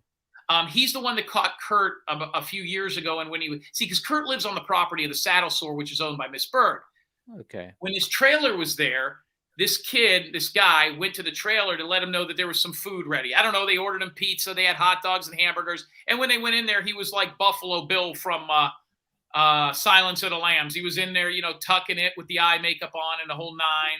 And this kid comes out and he tells his mom, and so that's how things get started. So she is the owner of that place. She's a nice lady. And I told her today, I says, will you go on a radio show with me, Ellen Berg, talk about the Saddle Store and talk about what you saw Kurt doing in this boy?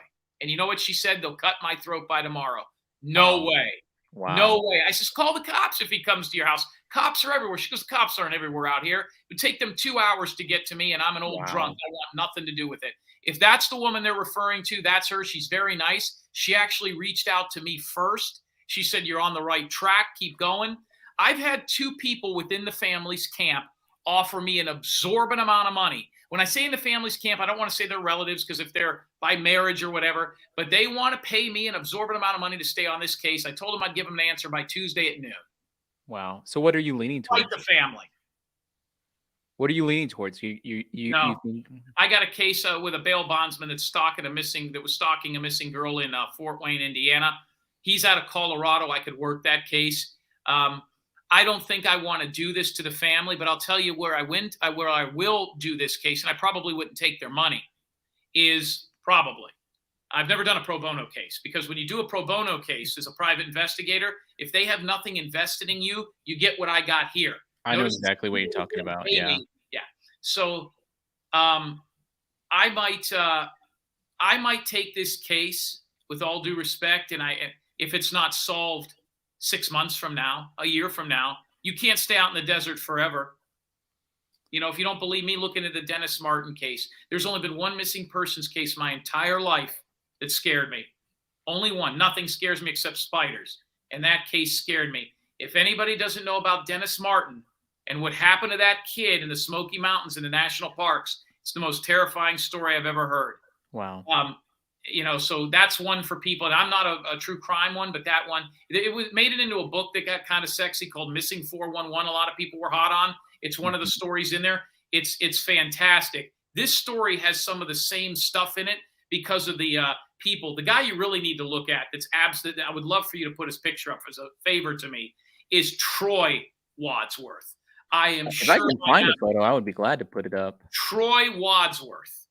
And when I see him, I get fired up. By the way, is that the mom in the chat room? Has she agreed to come on? I don't think she agreed to come on. I had to put it to members only chat because people were acting stupid in the comment section. What were the people doing that were stupid in the comments? What does that mean? I can't see them. They weren't being mean towards you. They were just causing unnecessary drama for me. So I just put it for people who are my members. Well, as long as it's for you and not for me. Yeah. I love this show. It's a good show. Can I ask I don't know how much people know about you personally. You got a hold of me on this, but I don't know much about you. Can I ask where this show is from? We started during the Gabby Petito case. That's how we got started. I'm in Nashville, Tennessee. Oh, that's right. You did. Okay, so you've never heard of Dennis Martin going missing in the Smoky Mountains? It's the largest search and rescue in a national park ever. Never heard of it. It'll terrify you. Let me ask you this. Can I ask what your background is? You have a college degree? Are you a former cop? Why this? I have a master's degree in business and a bachelor's degree in public relations. So you're a media guy. Yeah, and I've worked in ministry, so helping people, really. Okay. Can I ask where you went to college? Yeah, I went to Western Governors University for my master's degree. I also did half of a counseling degree from Liberty University, and then I got a bachelor's degree from Missouri State University.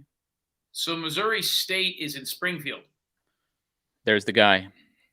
Wow, you know what? He looks like a great guy. Who would think that hanging around this guy, anything could go wrong? My friends, there is Troy Wadsworth, the man that had the nail marks on his arms. And nobody would take a picture of it, even though now the family is saying the cops took pictures of it way before I was told about it. And the story is called Alleged Stalker Nabbed in Montello. Alleged stalker. Ain't nothing alleged about that picture. Yeah, there's nothing alleged. He looks like every Halloween costume everybody wore in 1986. Yeah. I mean, it's pretty freaky, for sure. So there's him. And then you saw his brother with no ears, right? Yep. You put him up. Okay. I mean, we're off to a great start. Who the hell would leave their kid with those people? I mean, I don't know if you have children. You know what I mean? And that's the part that's so frustrating. I just don't think they knew. And this kid's hanging out with them. Even if you didn't know their criminal records, and you hate to classify people that way, you know what I mean? But if you went to Liberty University, that's the Jerry Falwell school. You're a religious guy. Yeah. That's a good school. I had buddies that played football up there. They did really, really well this year. They made it to a bowl game. They did do well. They had a good football team. Yeah, they're going to be on the map, man. That's going to take them to the next level. So you seem like a pretty neat guy. You seem like you're the one person I've ever seen on this that seems like they have a radio background. Most people I have to drone more than normal just to keep it going. You seem to have some sort of a media background, and that's why I think this show is so popular. I think whenever you're on here every night doing this, you get used to making sure that there's a flow to it for sure. And that's something that I've tried to master to the best of my ability. There's Dylan Rounds. There's the guy up there.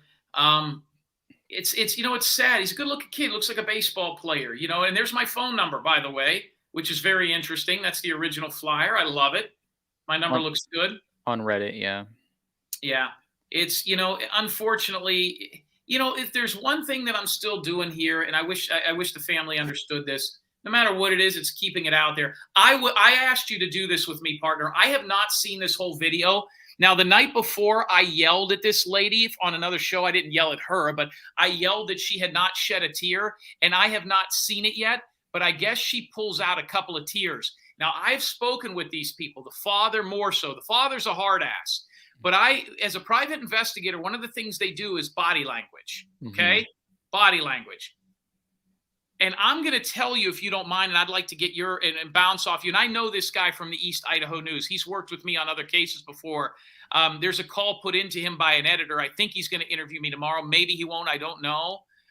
He needs a shirt that definitely fits. But what I can tell you is the mother and the father here getting ready to do this. I have not really seen much of this yet.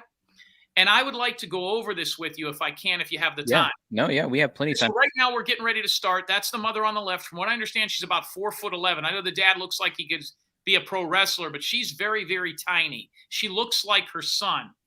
Dad looks like he's at a frickin' tax audit. This guy looks like he wants to be anywhere else. He looks as uncomfortable. Now, he's been on 6, 7 other shows. He's the only one I saw cry. He's the only one I know that was emotional. The conversations I had with him, God bless that man. Yeah. He should be the front runner in this thing. And for some reason, that's not the case, because you could tell she's got the kind of face a lot of women have told me that rubs them the wrong ways, rubs them the wrong way, that she rubs people the wrong way like I do sometimes. He should be at the forefront, but look at his demeanor and watch his leg. The clip I did see, his leg was going like this, and I'm gonna tell you why here in a second, why I think that is. But please play it. That's very interesting. They don't say your name, but they do mention you essentially a few times in this. And I'm going to play it. If you want me to pause it, just like put your finger up or whatever as I'm playing it. Okay. And then we can talk about it. A call from Dylan's friend JD saying nobody had heard from Dylan. So I got that call. I immediately called Brooklyn and Justin and said, have you guys heard from Dylan? And it was no. So the last time he was heard from was Saturday, May 28th at approximately 6:51 in the morning. He talked to grandma. So we immediately knew something was wrong, and we all headed to Lucin at that time. And Justin, would you talk to Dylan frequently? Quite regularly, not every day, but I talked to him Thursday on our way to Vegas. See his leg? Talking about his tractors and what he was going to do. Look at his leg. Look at his leg. And look at him. She tries to make eye contact with him several times. He won't do it. This woman told me when she was coming into town to look for her son, she broke out into hives thinking she had to deal with this man. Now, and I thought that was... That's what I was going to ask. Do they have a relationship? Because when we talk about Gabby Petito's parents, they seem to get along just fine. Yeah, that was almost too... They were almost getting along too well. This woman's comment to me is... My ex-husband, and she called it something, and I don't remember what it is. He will build up, and we call it something, let's just say the explosion. He will explode, and that's when all hell breaks loose. She says, which, I mean, in a situation like this, I could see that. Basically, what she said was, when I was on my way, I knew I was going to have to deal with him. And I broke out in hives knowing I was going to have to deal with my son. I mean, have to deal with my ex-husband. Now, I'm thinking to myself, your kid is missing. Nobody can find him. There's boots in the desert. And you're telling me you're breaking out in hives because of this guy? You know, you're remarried. You got a guy with you. You're worried about the ex? Well, he must be a scary dude. I didn't know who he was at the time. I had spoken with her first. He did not talk to me. And then when he did, he sounded desperate and he sounded like he was drowning. So you can tell that when he's talking, she won't look at him. When he's talking, you know, they won't make eye contact. He is as annoyed and as frustrated as you could possibly be, but I believe it's from something outside of just the kid being missing. There is a real negativity between these two, and you can see it by the body language and by not just what they're going through, but by the body language. I picked up on it a little bit, but that was something I wanted to ask you about. And I think that helps share light on why the two of them had never done an interview up until this point, and they seem aggravated. Never done one together. Yeah. Yeah, never done one together. Okay, I don't think he's that guy anyway, but go ahead. Let's play. That weekend, and then his service got bad, and then I didn't talk to him again. So it was basically kind of like I am with my dad. Every couple of days, I'll text or call on the phone. It's not a regular daily thing, but frequent. So, but it was abnormal, the fact that Monday came Look around at that and leg. nobody had heard from him. Correct. Yep. So you head to Lucin, which Lucin is a very remote part of Utah by the Nevada-Utah border. What did you find when you got there? So when we got there, it was like nothing was out of place. Nothing was suspicious. We figured Dylan put his grain truck in the shed like he told his grandma he was going to do and took off walking to his camper and was out there with a broken leg or bit by a snake. You know, it's a 5.5 mile stretch. So that's what we were thinking we were going to find, was a hospital trip and, you know, a quick heart attack for everybody, but bring him home and doctor him up and good to go. So about 90 minutes into the search is when they found Dylan's boots behind the dirt mound, and they took Justin and I out there. It'd be interesting to analyze every time he shakes his leg in relationship to what she says that triggers the leg. My opinion? Yeah. He knows more. Yeah. He knows way more than she does. He's shaking his leg because she's saying, well, we found his boots. And he's like, oh, no, I know it's this, this, and this. It's not that he's smarter or that he worked harder or that he loves his son more. He's just able to see down the road a little bit further. Yeah. You know what I mean? He's at a point where, because what was told to me by the aunt, and her name is Wells, and this is another thing that's never really been shared. The woman that hired me with the grandparents, his last name is Wells. It is this man's sister. But one of the reasons she told me she wanted a PI, she wished she hired one to find her real parents, her biological parents. I believe that the siblings in these families on that side, on the father's side, are adopted. Wow. I do not believe they're blood relatives. Not that that matters, but that was one of the reasons she was hell-bent on having a PI, because we talked about how she found her biological parents and how that might have stung the grandparents, which are the ones that bought the Rounds kid the property. Now, by the way, he also bought that child at the time, that farm, without his parents knowing. And from what I was told, it was because he was bouncing back and forth. He got into a nasty fight with his mom. He got in a nasty fight with his dad. He didn't want to go to school. I think they wanted him to go to college. He probably didn't respect it. If you listen to the audio tape of the woman that worked for the father that called me the other day that was out there, basically what happened is she dipped on everybody for about 3 to 4 years. Nobody knows why. I've not been told why. I don't think it was a drug issue or anything, but she just never came back. When she came back, I think she went into full mommy mode, and they're like, hey, Mom, you abandoned us. Like, who the hell do you think you are? And that made now the father finally gets stuff together with his kids, and then Mom pops back into the picture. And I think that's where the friction, it's not just a normal divorce and separation. I would love to know where she was for those 3 years. That fascinates me, because you don't that's what I want to know too. I mean, that's a big part of my line of thinking in this. And also when you said that somebody else in Dylan's camp was wanting to hire you, and you actually said two other people in their camp. And you said family in a previous interview. I thought maybe, okay, the mom no longer wanted to work with you, but the dad was calling you saying, come on, Jim, we still need your help on this. So that's what I was. And this gets misplayed. And if it's out there and I said it wrong, I apologize. I didn't say of the family or how you said it. I said with the family. Let me give you an example. I've got an uncle camp tonight, which is probably the most accurate. I said with the camp tonight, but in all my other views, I said with the family. And now when I say with the camp, I had to switch it because everybody doesn't understand what with the family means. Let me give you an example. I have an uncle. Well, no, it's not even an uncle. I have an aunt who's with a guy for the last 25 years and they're not married. Mm-hmm. We call him Uncle Kevin. Yeah. Okay. Uncle Kevin's not my blood relative. He's not married, but he's with the family.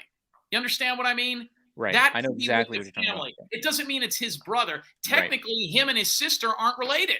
You know what I mean? So what do you want from me other than by marriage? So what I'm saying is with the family doesn't necessarily mean family, but people that have nothing better to do but hide sources and stuff on YouTube will take that and they'll tear it apart. Bottom line is two people that know these folks pretty intimately want me to stay on it, if for nothing else, just to see what I've got, because they would rather have me and not need me than need me and not have me. Yeah, I understand. So, okay, I just thought it was interesting to look at his leg. Every time she says something, what's the reason? So let's dive back in. And we both instantly knew. There you go. We just didn't know the extent of what it was going to turn into because we were following law enforcement and search and rescue leads, like their way of doing things. If they weren't panicked, if they weren't making a big deal out of it, why should we? We don't know. We've never been in this situation. PI told you it was a big So we situation. find the boots. And how far were the boots from his camp trailer? About 300 yards. 300 yards. Well, not from the camp trailer, from his grain truck. Oh, from the Grain grain truck. truck, yes. Okay. So you've got the camp trailer, you've got his pickup truck, the red pickup, and then you've got the grain truck. Correct. And then 300 yards from the grain truck behind a pile of dirt is the boots. Correct. And there's blood on the boots. Well, so they have now confirmed that. We both seen the dark spot. You saw a spot. We weren't sure if it was hydraulic oil, yeah, grease, that's- or Like I said, we were following law enforcement's lead. If they're not panicked, we're not going to panic. So yeah, but they haven't confirmed it's human. Okay, but there was, Yeah. and how much blood are we talking? Like if you had a bloody nose and a drip. drop, Okay. drip. So they weren't soaked in blood. No. But there's a little bit of blood on there. You find his boots, and Justin, when they find his boots, what goes through your mind at that point? I just this is real. And then they tried talking to us. Well, maybe he bought some new boots and threw them out. And these boots right here are the exact same kind of boots they were, and these are a lot worse shape than those. So I knew something was not right. So they were newer boots. Well, yeah, a year old or so. Okay, so they find the boots, and then the truck is parked there. The grain truck. Is Dylan gonna go on a walk without a? How is he gonna get anywhere without? Well, the not truck? only that, but the boots were found in the opposite direction of if he would have been walking to his camper. Yeah, Were the boots near potential crops? No. I mean, seed. I No. mean, they were by an old junk hole where they'd burn Yeah. trash and stuff, kind of. okay. So you're worried. You're saying this is real. Something's not right here. And then what? So that search and rescue left that night. They were out until after dark. So we all went to the camper, to where Dylan's camper and pickup was, and we're looking through his camper. We're looking for anything, can't get in the pickup, can't find the keys. So Justin broke the back window out of it and To try to find anything but anything but the anything. guns. And Box Elder, we did have a deputy out with us at that time and asked him about breaking out the back window. And it was basically, yeah, it's your pickup. You can do whatever you want to it. And then nothing in the pickup, nothing in the camper, nothing. I mean, like I said, it was like everything was left perfect and Dylan was just gone. No phone, no wallet. Correct. But he did make a call from Okay, that I phone gotta to stop you Grandma right on there the Saturday because morning. now's where the lies are coming. So Mhm. at this point, I was already with the case. The aunt had told me that they ransacked the place. They had cousins and relatives and all kinds of people going through that trailer. And Mhm. I says, "Where's his firearm?" And they could not find it. Now, I don't know if it was a rifle, a handgun. And then the aunt told me when they went back in the house a couple of days later, the rifle was on the sink in the bathroom. And she said, "Terry, there is no way we wouldn't have seen that. There is no way. We think people are coming back and putting that there." And this has never made it to the press either. The mom was real big on them finding a frickin' watermelon and a can of Pepsi in the desert. Have you heard that one? I haven't heard that. No. Okay, so the mom would call me later on and say, "He's got to be out there." And there was something where Kurt had an explosion. He came out of a room and he was in the street and he was yelling that Dylan needs water, and he had a dream that they took him and all this kind of stuff, which kind of goes along with what he first said in the beginning. And then he retracted all that. And the mom says Dylan's favorite two foods are Pepsi and watermelon.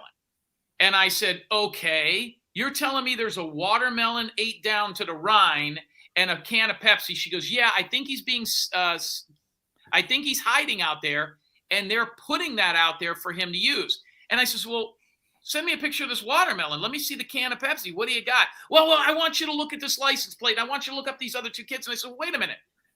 How is there flies on the? I mean, let's talk about this watermelon and Pepsi, because I'll tell you what's a hell of a lot more strange than boots in the desert is frickin' watermelon and Pepsi.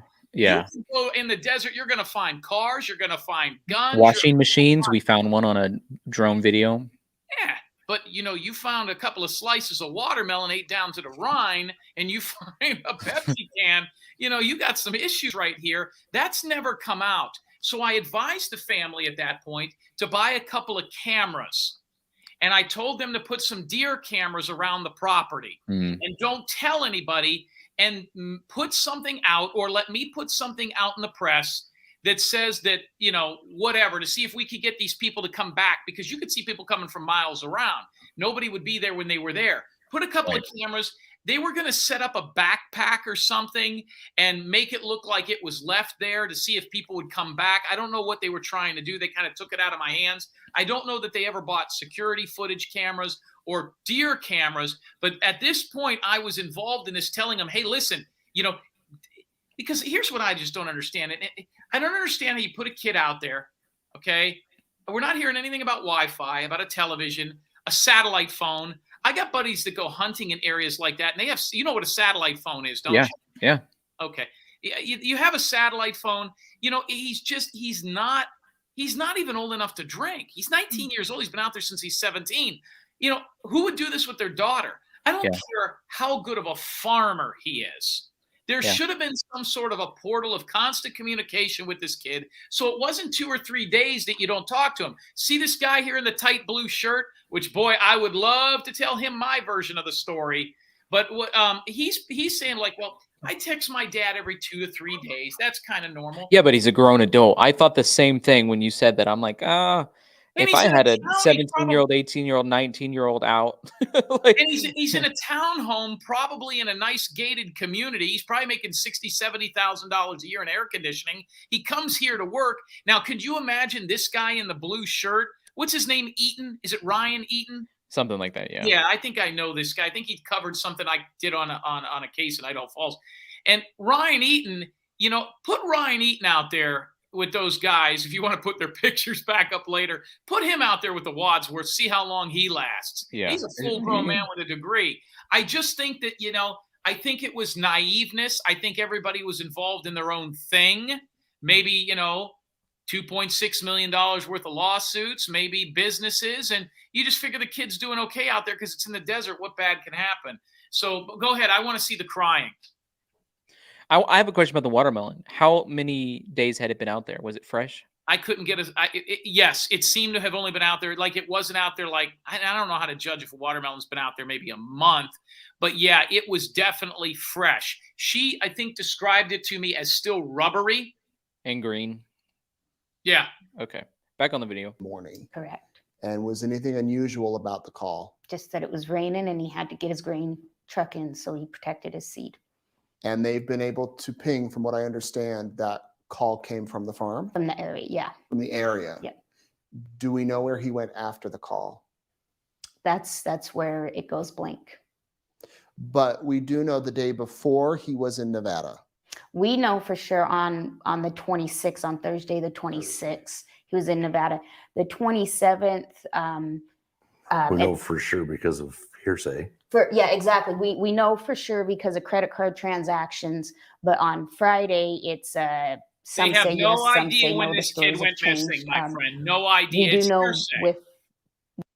They have no idea he went I've been missing. saying the same thing. It's like the time we know that he went missing most likely is between 6:51 or whatever a.m. that he had the conversation with his grandmother and 3:31 p.m. whenever the last phone ping is. And that's not even that accurate because I don't know what cell phone coverage is like out there.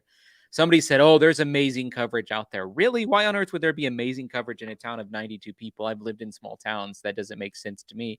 I live in a city now and barely have good coverage. So I didn't understand that conversation or aspect of it. But we know that he had a conversation with his grandmother at the beginning of that day and then lost a ping on his cell phone at 3:31 p.m. And so I've heard that kid was in town all the way till that he was around certain people all the way around till Sunday. I can't verify that, but it's interesting to notice because this is new. Is this really 25 minutes long, this interview? Yep. Oh, I didn't know that. I won't keep stopping it because I'm fascinated by this and I appreciate your help on it. But I think it's interesting what hearsay they take and run with and what hearsay they don't. But go ahead. What they're doing now, they'll dig more into Dylan's phone, and they're doing that. So whether or not they've confirmed if he was there, but we do know the phone call to grandma came from the farm area. So we know he was in that area. So regardless of where he was Friday, he did make it back to the farm or was Correct. still on the farm Saturday. Yes. And was okay based on Yes. the call. Seemed okay. Yes. Since we last talked, the Box Elder Sheriffs has said this is now a criminal investigation. Correct. What does that mean to you all? It's It's terrible. It's terrifying, but it's also got us the help we need. Yeah. Finally, we got the FBI's got involved. It feels like something's going to happen now.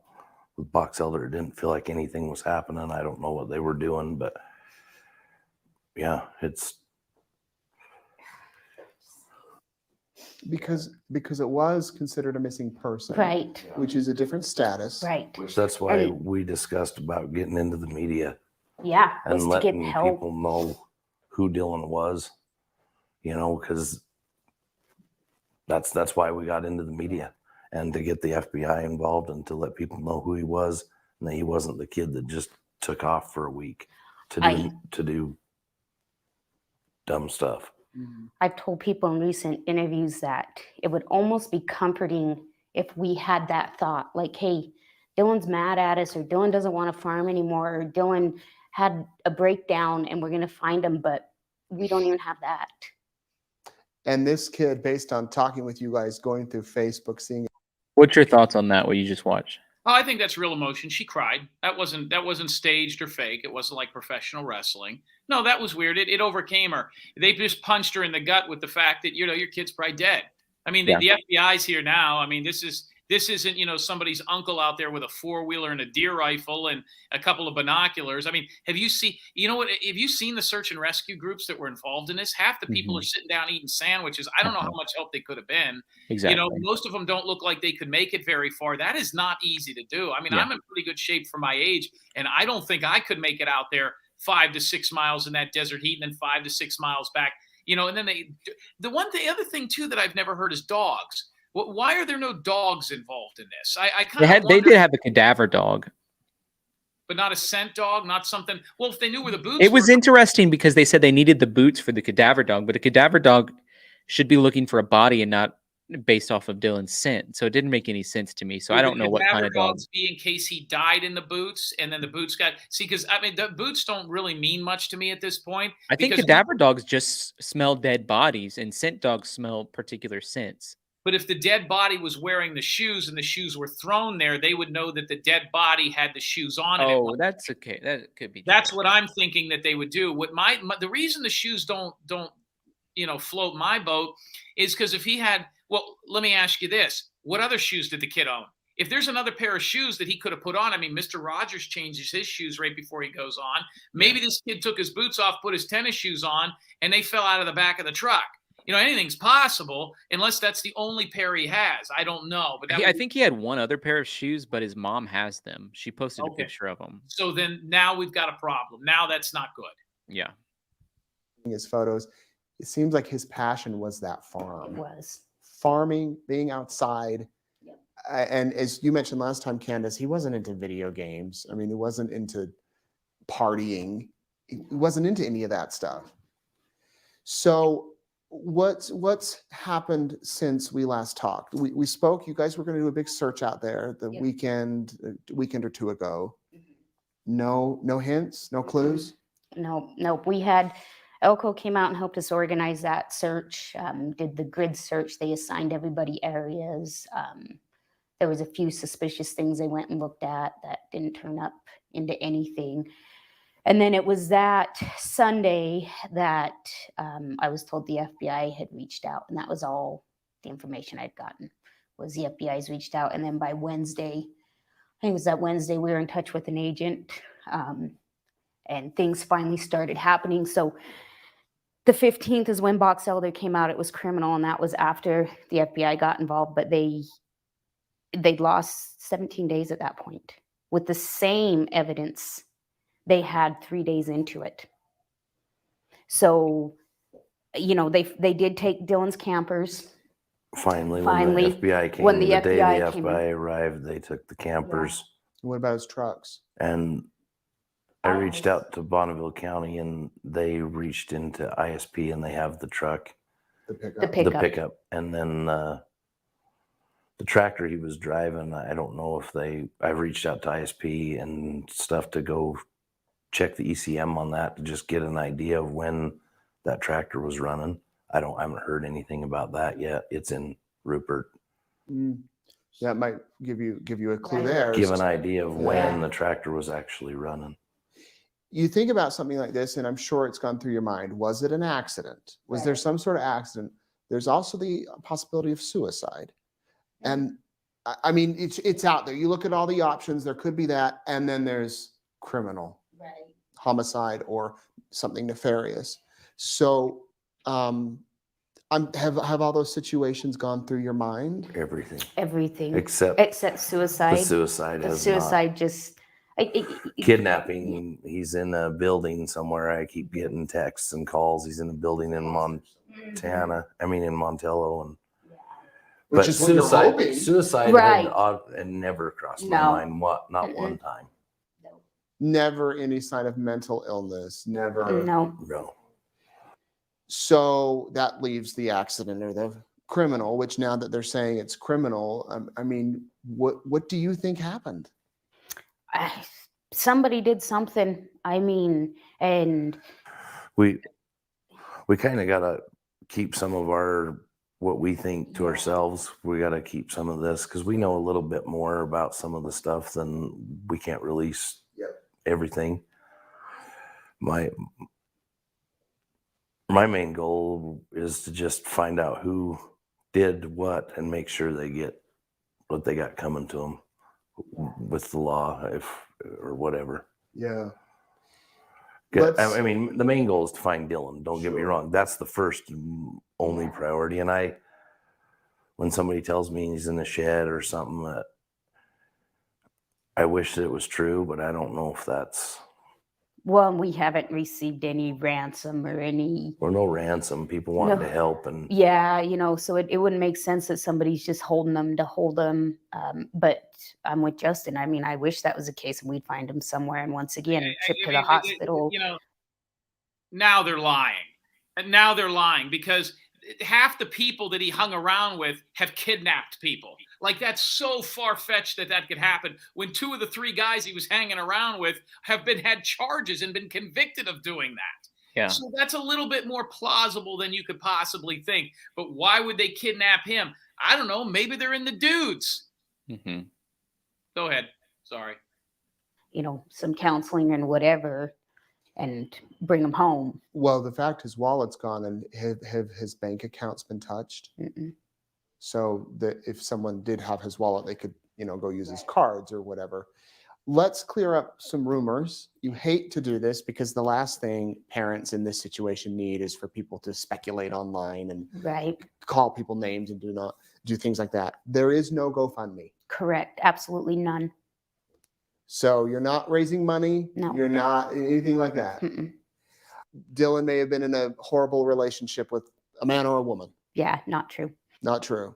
No basis, no evidence, just speculations and rumors once again. What are the other things you want to clear up?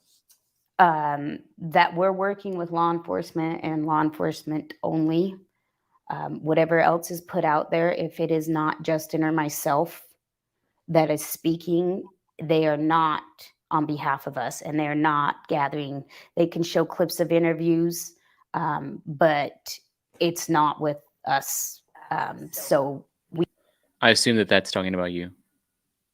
Partially. Yeah. Oh, it had. I mean, there's other people doing radio shows and television shows that are sleuth this and PI Daddy and all that kind of stuff. But let's not look at let's look at it. At this point, they know a little bit more, and the FBI is involved. But she knows unequivocally that there's no boyfriend or girlfriend. Now, how the hell does she know that? How could she because his phone didn't have a text message to a guy? And you can tell what that guy was leaning towards. Even that guy, who I could probably tell which way the wind blows, won't say gay relationship. He doesn't even want to put that out there. He's afraid to. Where if he did that, maybe somebody else would come along and start calling into the show, because he said a significant other. If he would have said, was Dylan gay? And they said no, and their phone lines lit up like mine did, you know what I mean? That would be pretty interesting to watch. Yes. But, no, she's not sure of anything except that he was straight. Kiss my ass. You don't know nothing. Go ahead. I want to see the rest. We're really trying to stay focused on the good media. The media is going to report Dylan's story truthfully and keep it out there so that we can find him. So all the other stuff's just hearsay. He also only has one Facebook page, and that's the Find Dylan Rounds, the Missing in America one. There's 6 or 7 of them now, and they're all just speculation and robbing off of other stuff. So we're trying to really keep our bases covered and the truth and the facts, and only the facts out there, because that's the only way we're going to find him and bring him home. Which she has none. What can you say about the 2 men that were working with him on the farm? So, you know, we all know it's been out there that Dylan and Dawn parted ways, but that's what it was. I mean, we weren't there. We don't know. I know the story Dylan told me about. It was about hooking up his washing machine, but it's not like it was a knockdown, drag out, you know, Bitter party. Yeah. Yeah. So, and once again, that's something that law enforcement has to decide, because we're not investigators and we're not the ones that can, you know, look into backgrounds and past other things to say, hey, we need to look at this. So, you know, they've been mentioned, names have been thrown out by a lot of people who shouldn't have been throwing out names. So we are just clearing and clarifying, and we have no fact to point a finger at either one of those two. We have no facts, and that's, like I said, that's what we have to stick with. Do you know how far before Dylan vanished that they had this, that they separated? It was like 6 weeks, 7 weeks. So it was some time. Yeah. And as far as the other farm worker, were they on good terms? So he just helped him off and on. It wasn't like he was there full time? Yeah. No, he was just kind of when they needed help. Yeah. So it's turned into like it was this huge farm that Dylan needed all this help running, and that wasn't the case. Dylan could do all the work on his own. He needed some help mechanicking and like putting together mainline. That's more than a 1-person job. But other than that, you know, it's one pivot. Dylan could handle it. So he was doing it most of the time. He was there by himself. Correct. Yeah. And what about people that he may have had interactions with in Nevada or there in Lucin? So in Lucin, there isn't anybody. There's nobody. No. It's Those like, 2 no people. bar. Yeah, There's there's no no- buildings. Nothing. Yeah. I've seen more than enough. We don't have to go another 16 minutes. I don't want your listeners falling off. I've seen all that. The listeners are not falling off. They're enjoying. It's your show. I didn't want to.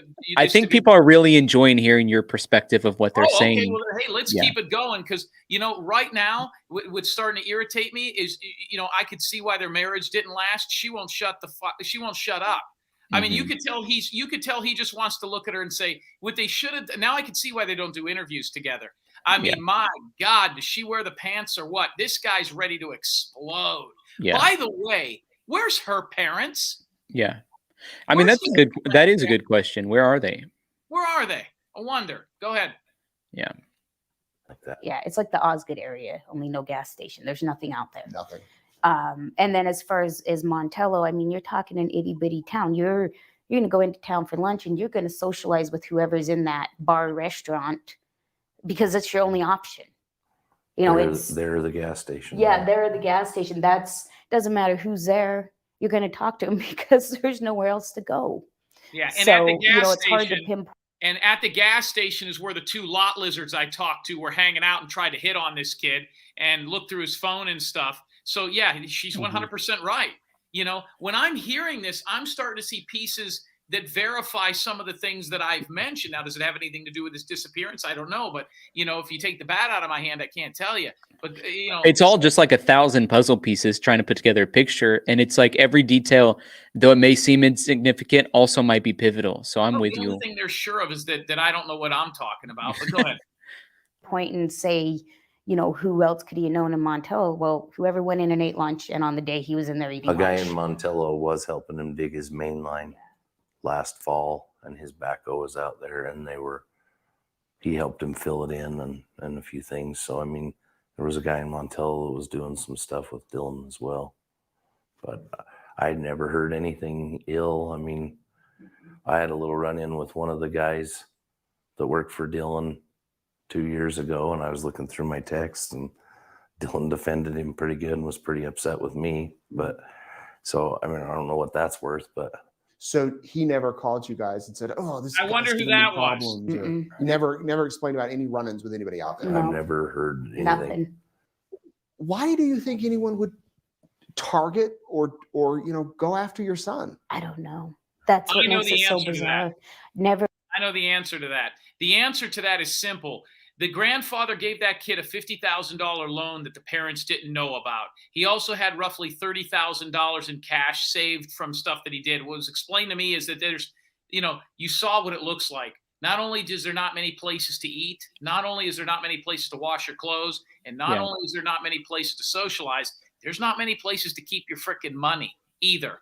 This kid is in an area walking around bragging to people that he's got a $50,000 loan and $30,000 cash. That's $80,000 in a town where people are wiping their ass with their bare hands. You think they were serving him alcohol at the Source Saddle I too? know they were. I know they were. The mother told me they were. Exactly. Now they'll say they weren't. They're serving him alcohol and getting him to talk about the $80,000 he has or whatever. You didn't need to wind the kid up, I was told. He'd have told you about it no matter what. The mom even admitted it. And listen, she'll tell you he was there to eat hamburgers. You know what I mean? I don't drink, so maybe it's possible. Maybe I'm a square too. But maybe the kid was drinking, But I'm going to guess that he went there and he got a little bit of alcohol, maybe some beer. And, big frickin' deal. Who gives a shit? But, if it's alcohol and then come back to the trailer, what they're also not telling you or haven't said yet is that kid the last couple of weeks was spending the night with Kurt. In his little trailer. That's a fact. Yeah. Go ahead. There was never any. He loved it out there. He was, we talk about all the people that squat out there and all the people that want to get away from society and the government and all that. In Dylan's own little way, he was one of those people because he wanted to get away from where houses could be built on the farm ground, and he would be basically driven out of the occupation he wanted for his lifelong dream. So he was one of those people in a different sense. He wasn't antisocial or anti-government, but he needed to be out where he wasn't going to have people move in on him. Yeah, how'd And that that's work why out he for loved you? it so much, because he knew he never had to worry about that. Yeah, he had a huge vision of that area. He's going to develop the whole valley. What do you want people to know? Just to stick with the facts, stick with the good media, keep up on it. If you hear something, call in. But we don't want this blown up to this crazy, insane theories. We need to stick with the facts and find Dylan. Yeah, so and I got to stop it right there. Now I'm really pissed off. This is like, so you've got a town where there's roughly 200 people. 74 of them are registered sex offenders. Which is astronomical. I've never even heard of a per capita that at that rate. That's insane. So listen to this. You got that many, and that's sex offenders. That's kitty fiddlers. That's not guys that raped an adult. That's not people that beat the shit out of their dad in a bar fight. That's not people that molested their mother or their children and got away with it. That's just what we know. And that's crazy. Okay, so you've got all that. You've got all these knuckleheads, and I want you to call the police. What asshole that lives there with those kind of records is going to call the cops? What you need is a private investigator to do nothing but take phone calls, because those people told me they don't want to call the cops. I don't even call Crime Stoppers. Crime Stoppers owes me close to $10,000 around the country. I wouldn't even call Crime Stoppers, and I'm in the industry. Yeah. Here we got two people who are telling you that the entire town, he was going to develop the entire town. How do you think that looks with people that don't have running water? They got a 19-year-old kid coming in there. Yes. I'm going to develop this town. You work for me. How long do you think it's going to be before one of them rednecks snaps? Exactly. I wouldn't try that. That are on meth. Thank you. And they need to keep that addiction going. This kid's walking around out there with, his parents, his dad owns a trucking company. It's coming out. He's young. He's a good looking kid. That stuff's going to come out. So let's take away the only phone number that people that are criminals will call, which is the private investigator. What they did is they cut off 80% of the people that would have called them. Even if I'm an absolute whack job, I'd have gave them my phone to keep just so they could answer it. Morons. Southern Gal Jen says, do you think that he was robbed too? Yes, definitely. Definitely. Or they wanted to get it and he didn't have it on him. Definitely. There's only two possibilities as to why they would murder this kid. It's either his sexual connotation or it is money. And that's usually what it is anyways. I saw a stat one time, and like I said, I'm not a former cop. My background's pro football, but I could tell you that I think it was like 89% or maybe it was 95% of all people that are murdered are killed by somebody that they know. Yeah. If you kill people you don't know, you can get away with it. If I decide to drive through Tulsa, Oklahoma, blow a guy away on the freeway with a deer rifle, I got a pretty good chance of getting away with it because there's no connection. Yeah. They've got connections to this kid. The problem is everybody that you look at in that town, it's not like you could say, hey, look at Paul and look at Oliver. Those guys are whack jobs. It's like, hey, look at Paul and look at Oliver. They're the only two guys in this town that aren't offenders. Yeah. It's terrible. Thank God the FBI's there. I wonder where they're staying. But go ahead. Pamela, I would assume they're in Idaho because they're doing this interview. Pamela says, tell Jim thank you for the insight and for tonight. So people are loving having you on, Jim. Well, I don't mean where are these people staying. I mean, and by the way, the mom has gone home already once or twice. I think they've gone back and forth. I want to know where the FBI is staying. Oh. Yeah. That's a good question, too. All right, go ahead. Somebody out there knows something. Exactly. And what would you say to them? Just come forward. I mean, we got to have something. We need a direction. We need even if you don't think it's important, and it's the smallest little piece of something that's actual factual, you know, we don't need to hear for the, I don't know, millionth time, is he in the grain truck? Or check the silos. There are no silos. Somebody out there is, and you know, they're seeing the media and you know, they're seeing this and they're holding it in. Like, this is our son. Come, tell us. I've had a lot of people text me. Just last night I was texting some people and they're trying to help, and I think they are, but a lot of them out there don't want to talk to the police. Hold on, time out. It's almost like I know what I'm talking about. It's man, it's like a trigger warning. You're like, time out. Like you got your football. Time out. We're in the 2-minute warning here. They don't want to talk to the police, but because the mom's such a control freak, let's take the one guy away who thinks their kid might be gay. And so what if he is? Yeah. Unbelievable. Look at her face, man. Look at her face. She is, I mean, just it's, you know what it is? I don't know if it's a lack of control, if it's what it is, but I've worked a lot of missing persons cases with moms, and I've never seen a mom act the way she does. And she's not guilty of anything. I don't think she's guilty of anything. You know what I think this is? And I'm just going to, and this she might not be guilty of anything, but she's carrying guilt. Oh, thank you, my friend. And you know what that guilt's from? She's thinking about you know what she's thinking about right now? I'm going to tell you what I think she's thinking about. And this is only my opinion. I don't know. I want my son back more than anything right now, but I'm also the person that left him at that doorstep and didn't come back. Yeah. And you know, though, even Justin, who did take care of him, also feels guilt. It's just naturally what parents feel when something terrible happens to their kid. God, if she stayed away for 3 years, and this kid's what, 20? That's 15% of his life. What year? Do you know what years it was that happened? You know, the woman that talked to me, we tried to narrow that down. She says, well, there was a woman here that told me about it, and that was 8. She's been here 8 years. And so it all happened within the last decade. Okay. I don't know how much that narrows it down. I'm sure by now the woman's fired. She was supposed to call me back that night. See, because I had to make a decision whether or not to release that call. Yeah. And I wasn't going to. I was just going to take the hits and disappear. But she told me she was going to call me back with a ton more information, and she didn't, so I released it.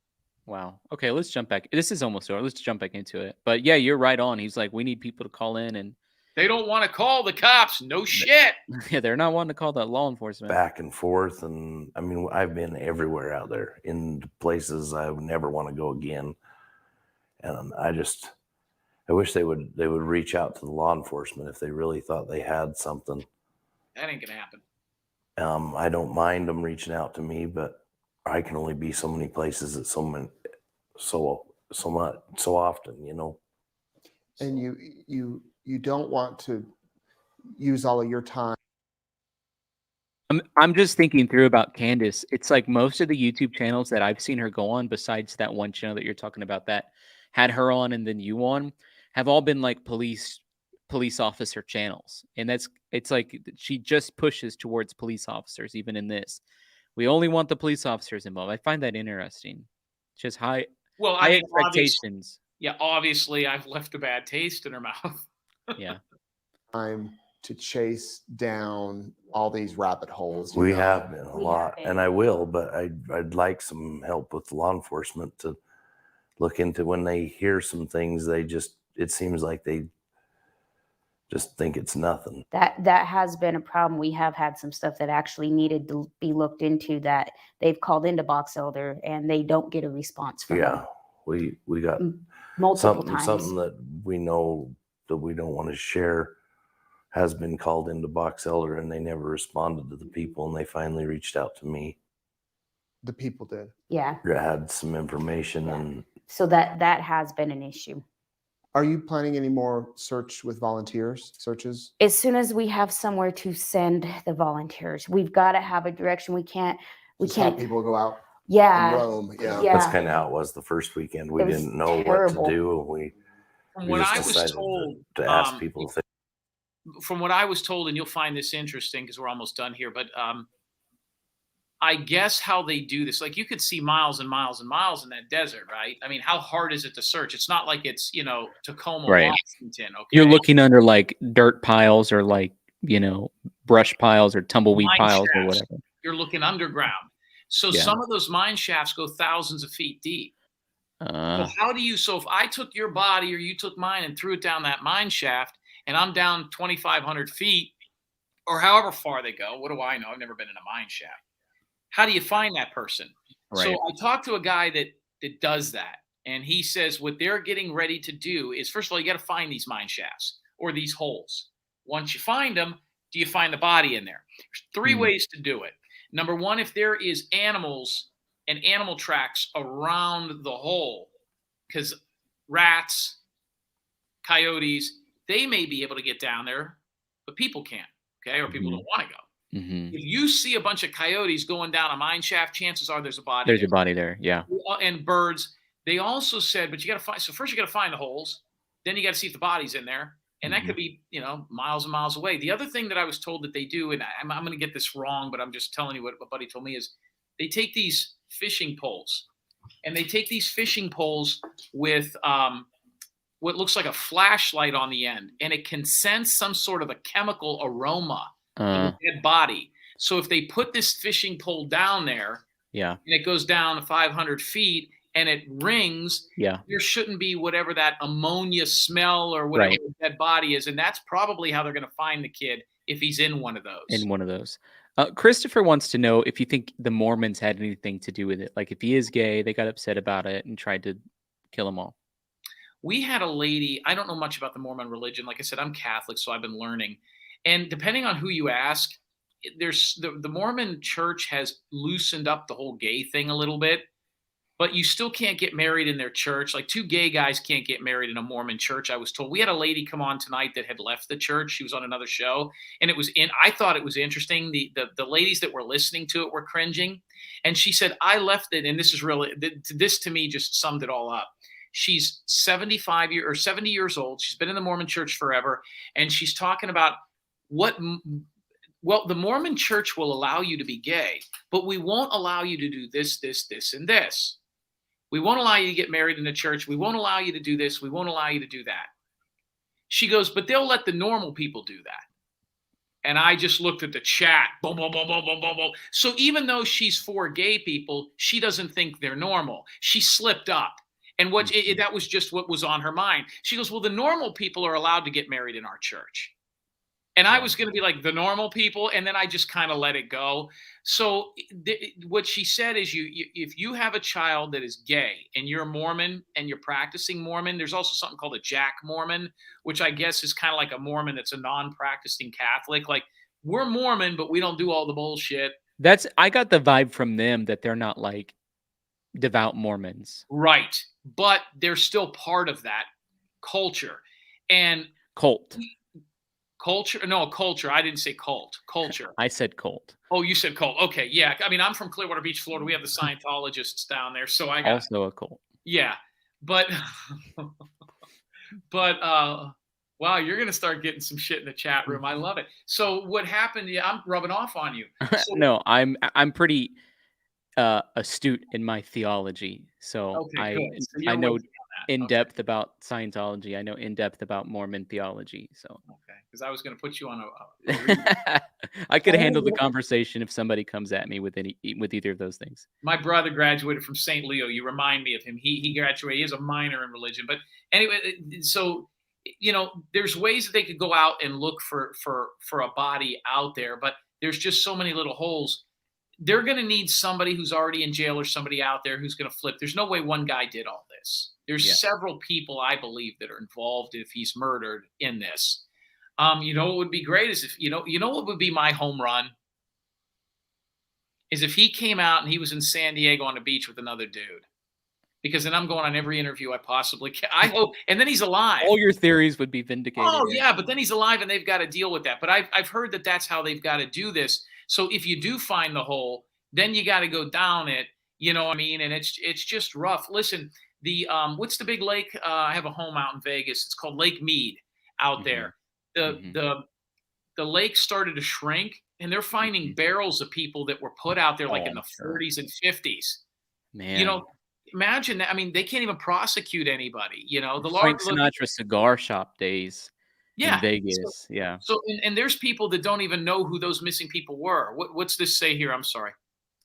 Azoff said they found his boots. He was taken prisoner, probably by some type of criminal organization or cartel. Rural areas are commonly used for drug trafficking. That guy's right on. He's 100% correct. So let's finish this interview up. I can't remember exactly what's being said in the last couple of minutes, but I'm sure it's going to be interesting. They were going to go out for the weekend, come here and go out for the weekend and drive around Yeah. and let's just look. yeah, it was terrible. We had no idea what to do or where to go. We've never done this before. Yeah, and we didn't have help from law enforcement. I mean, it's like we said, we are not exaggerating when we say they left us in the desert. Honey. The literal desert. The literal desert. Yeah. So, like I said, we are getting the help we need now. And it's been the media that's got us there. I think it would have been swept under the rug as a simple another 19-year-old that walked away had we not pushed. The media, you guys have helped to get the FBI involved, I do believe, and I appreciate that.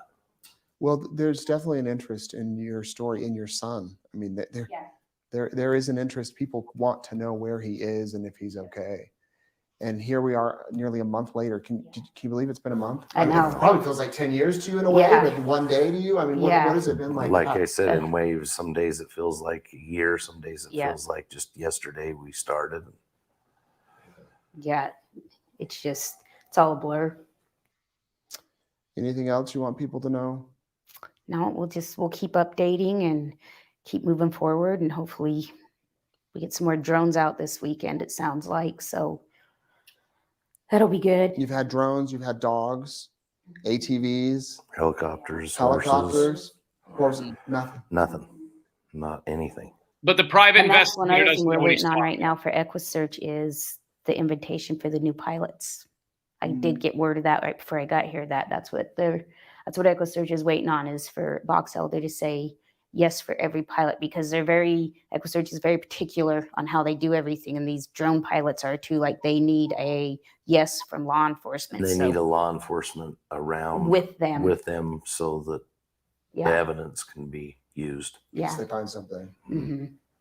So we just, kind of feel like we're running on Box Elder's timeline instead of them running on Dylan's. Like, let's get these guys out here. They're lined up. They're ready to go. Let's go. Yeah. So.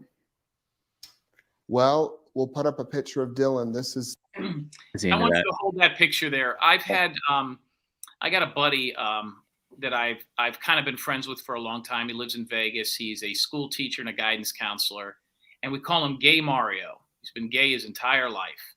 And I sent him this kid's picture, Gay Mario. It's like having a black buddy and you go to him to find out anything you want to know about a black guy, even though they could have different opinions on things. But, well, my black buddy says this. Well, that doesn't mean they all agree. So I got a buddy, we call him Gay Mario. He was a personal trainer. He worked out with some of the football teams and stuff. He looks like AC Slater from he looks like, what's that guy's name? Mario Perez or Lopez. Mario Lopez. He looks just like that guy. Gets more chicks than you could possibly imagine. But anyways, so I asked him to look at this. And I said, just shoot me straight. He says, I looked at 50 pictures of this kid online. And the pain in it. Now, he doesn't know the story. He doesn't know what's going on. He says, Jim, that's me when I was in high school. I says, why, Mario? And he says, I could see the pain in that kid's eyes. Now, he doesn't know the kid, the story. He doesn't know nothing. I send him pictures like this. He says, I can see the pain in that kid's eyes. He goes, that kid's gay. There's no doubt about it. He says he's not in a position where he can be that. Right. And he says, I could just see the pain in his eyes. He showed his significant other and the guy. Now, not that that means that they're right. You know, I also had a guy from Maine call me. And he was giving me some advice as to how to say some of the things. I mean, I'm from a locker room. What do I know? And how to be more sensitive when I'm explaining this. And I says, are you gay? And he says, yes. And he says, I got into a horrible fight with my father when I had to come out and tell him. And he goes, and I looked like, and he said the exact same thing that Mario said. So, you know, what does it have to do with it? I don't know. I think they probably realize that this is not going to end well. The private investigator is not going to be able to bring our son back. And we don't want to have his legacy be that he died and was this. He's gay too. Could be that. Looking at especially since, you know, and I looked at the town in Montello. There's one church and it's a LDS church. Oh, interesting. And so that means every single person in the culture is going to be very conservative and sort of hold that viewpoint, at least publicly.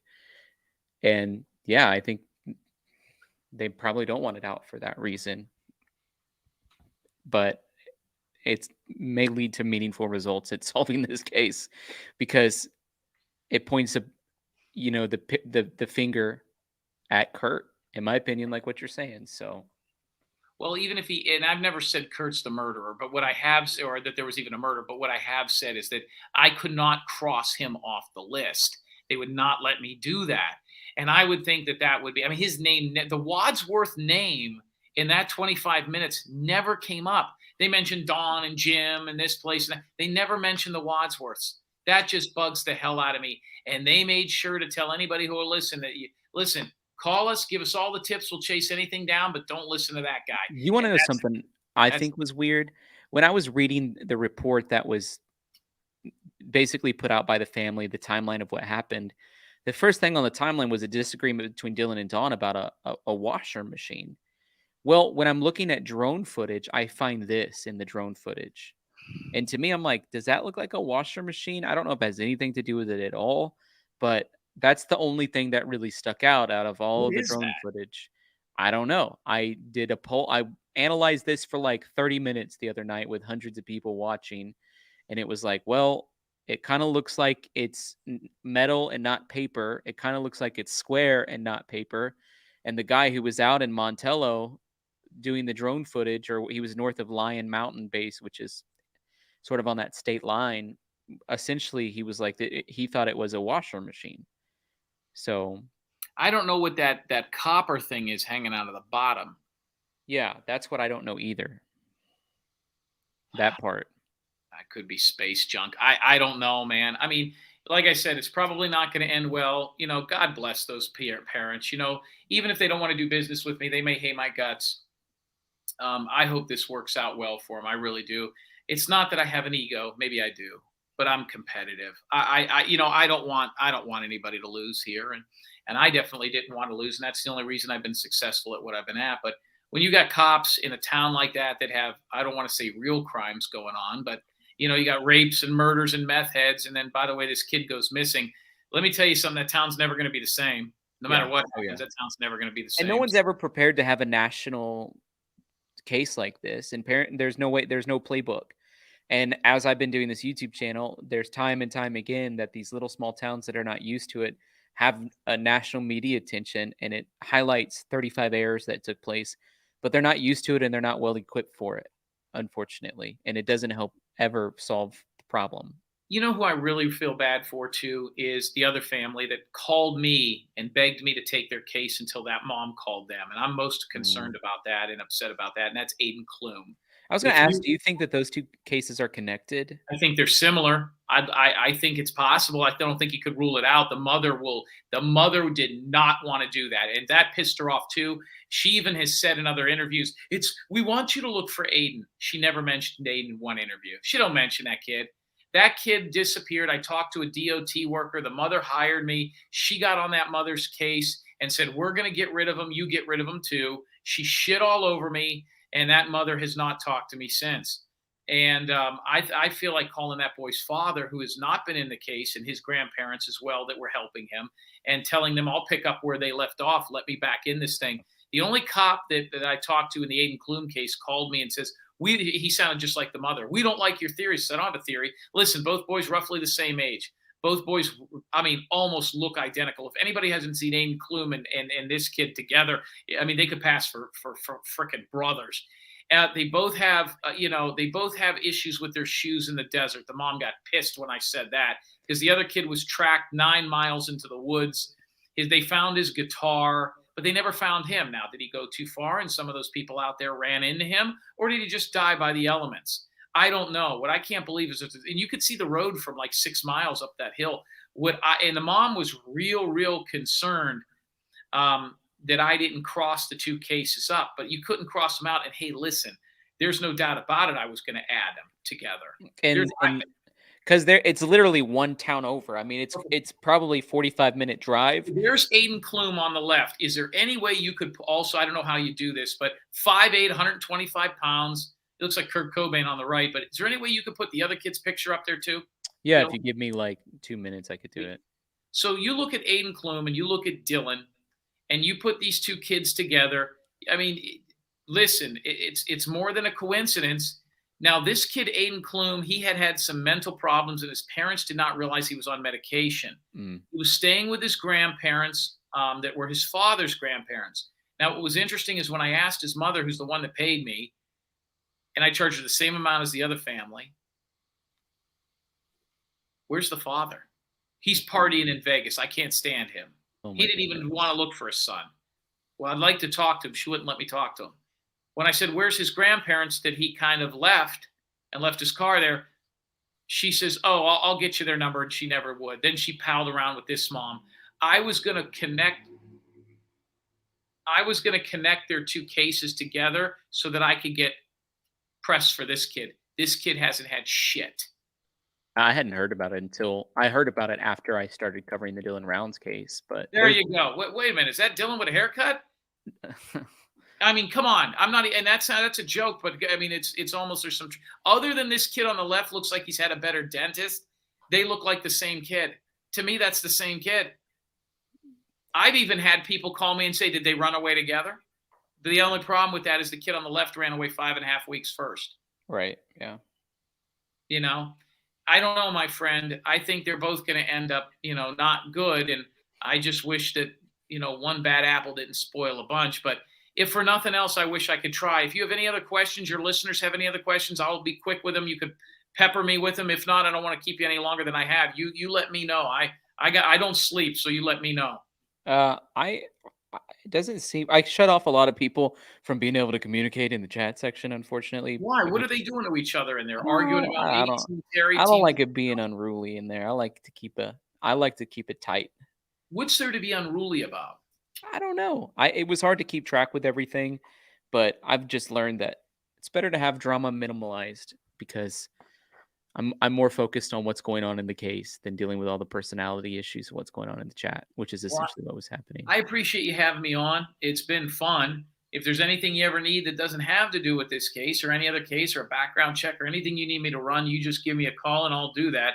I've picked up another case, looks like already. So I don't think I'll be taking this case on Tuesday. That doesn't mean I won't come back to it. There's a $20,000 lottery ticket for that kid out there. I can't believe the local townspeople aren't searching. Are going after it. Yeah, that just tells you there's something a little bit more nefarious. Well, Jim, I appreciate you coming in. Kathy sends a super chat, says, Jim, thank you for coming on tonight, sharing your knowledge. I hope you come back and discuss other cases with us. Well, Kathy gave you $5. I'll be looking for my $2.50 on that. Thank you, my friend. God bless. Have a good night, Jim. Well, folks, I hope you guys enjoyed this stream tonight, and it was very kind to have Jim on here with us. And man, it's a lot to unpack. What are your thoughts? I'll open up the phone line just for a second if one of our fellow fan members wants to call in. I would love to hear your perspective and maybe unpack a little bit of this together. But I felt like he was very calm. He gave he w- he gave great insight, answered questions whenever I asked questions, was very patient. I don't know. I mean, Lexi says, wow, wow, very heavy. So I don't think there was anything really like I personally, I kind of feel like if I could get Candace and him together in a room, I could maybe be a mediator and have a conversation because there's elements of what both of them that are saying that I think could come together and be meaningful. So doesn't look like anybody's going to be calling in. I just appreciate you guys. Thank you so much for being on the stream this late. And Linda says, my head is spinning. Patricia says, thank you, Tyler. Great interview. Joan says, excellent interview. Maddie says, Jim was great, very tame. Hotspot said, I think he did good. Southern God Jen, I think he's on point. Jim was fair and calm. I think it's best to keep an open mind. And yeah, very informative. Elizabeth says it'd be a boxing ring. I don't think so. I bring chaos into order a lot of times. So anyways, thank you guys so much for tuning in. Join us tomorrow for Faith Friday. Can't wait to see you.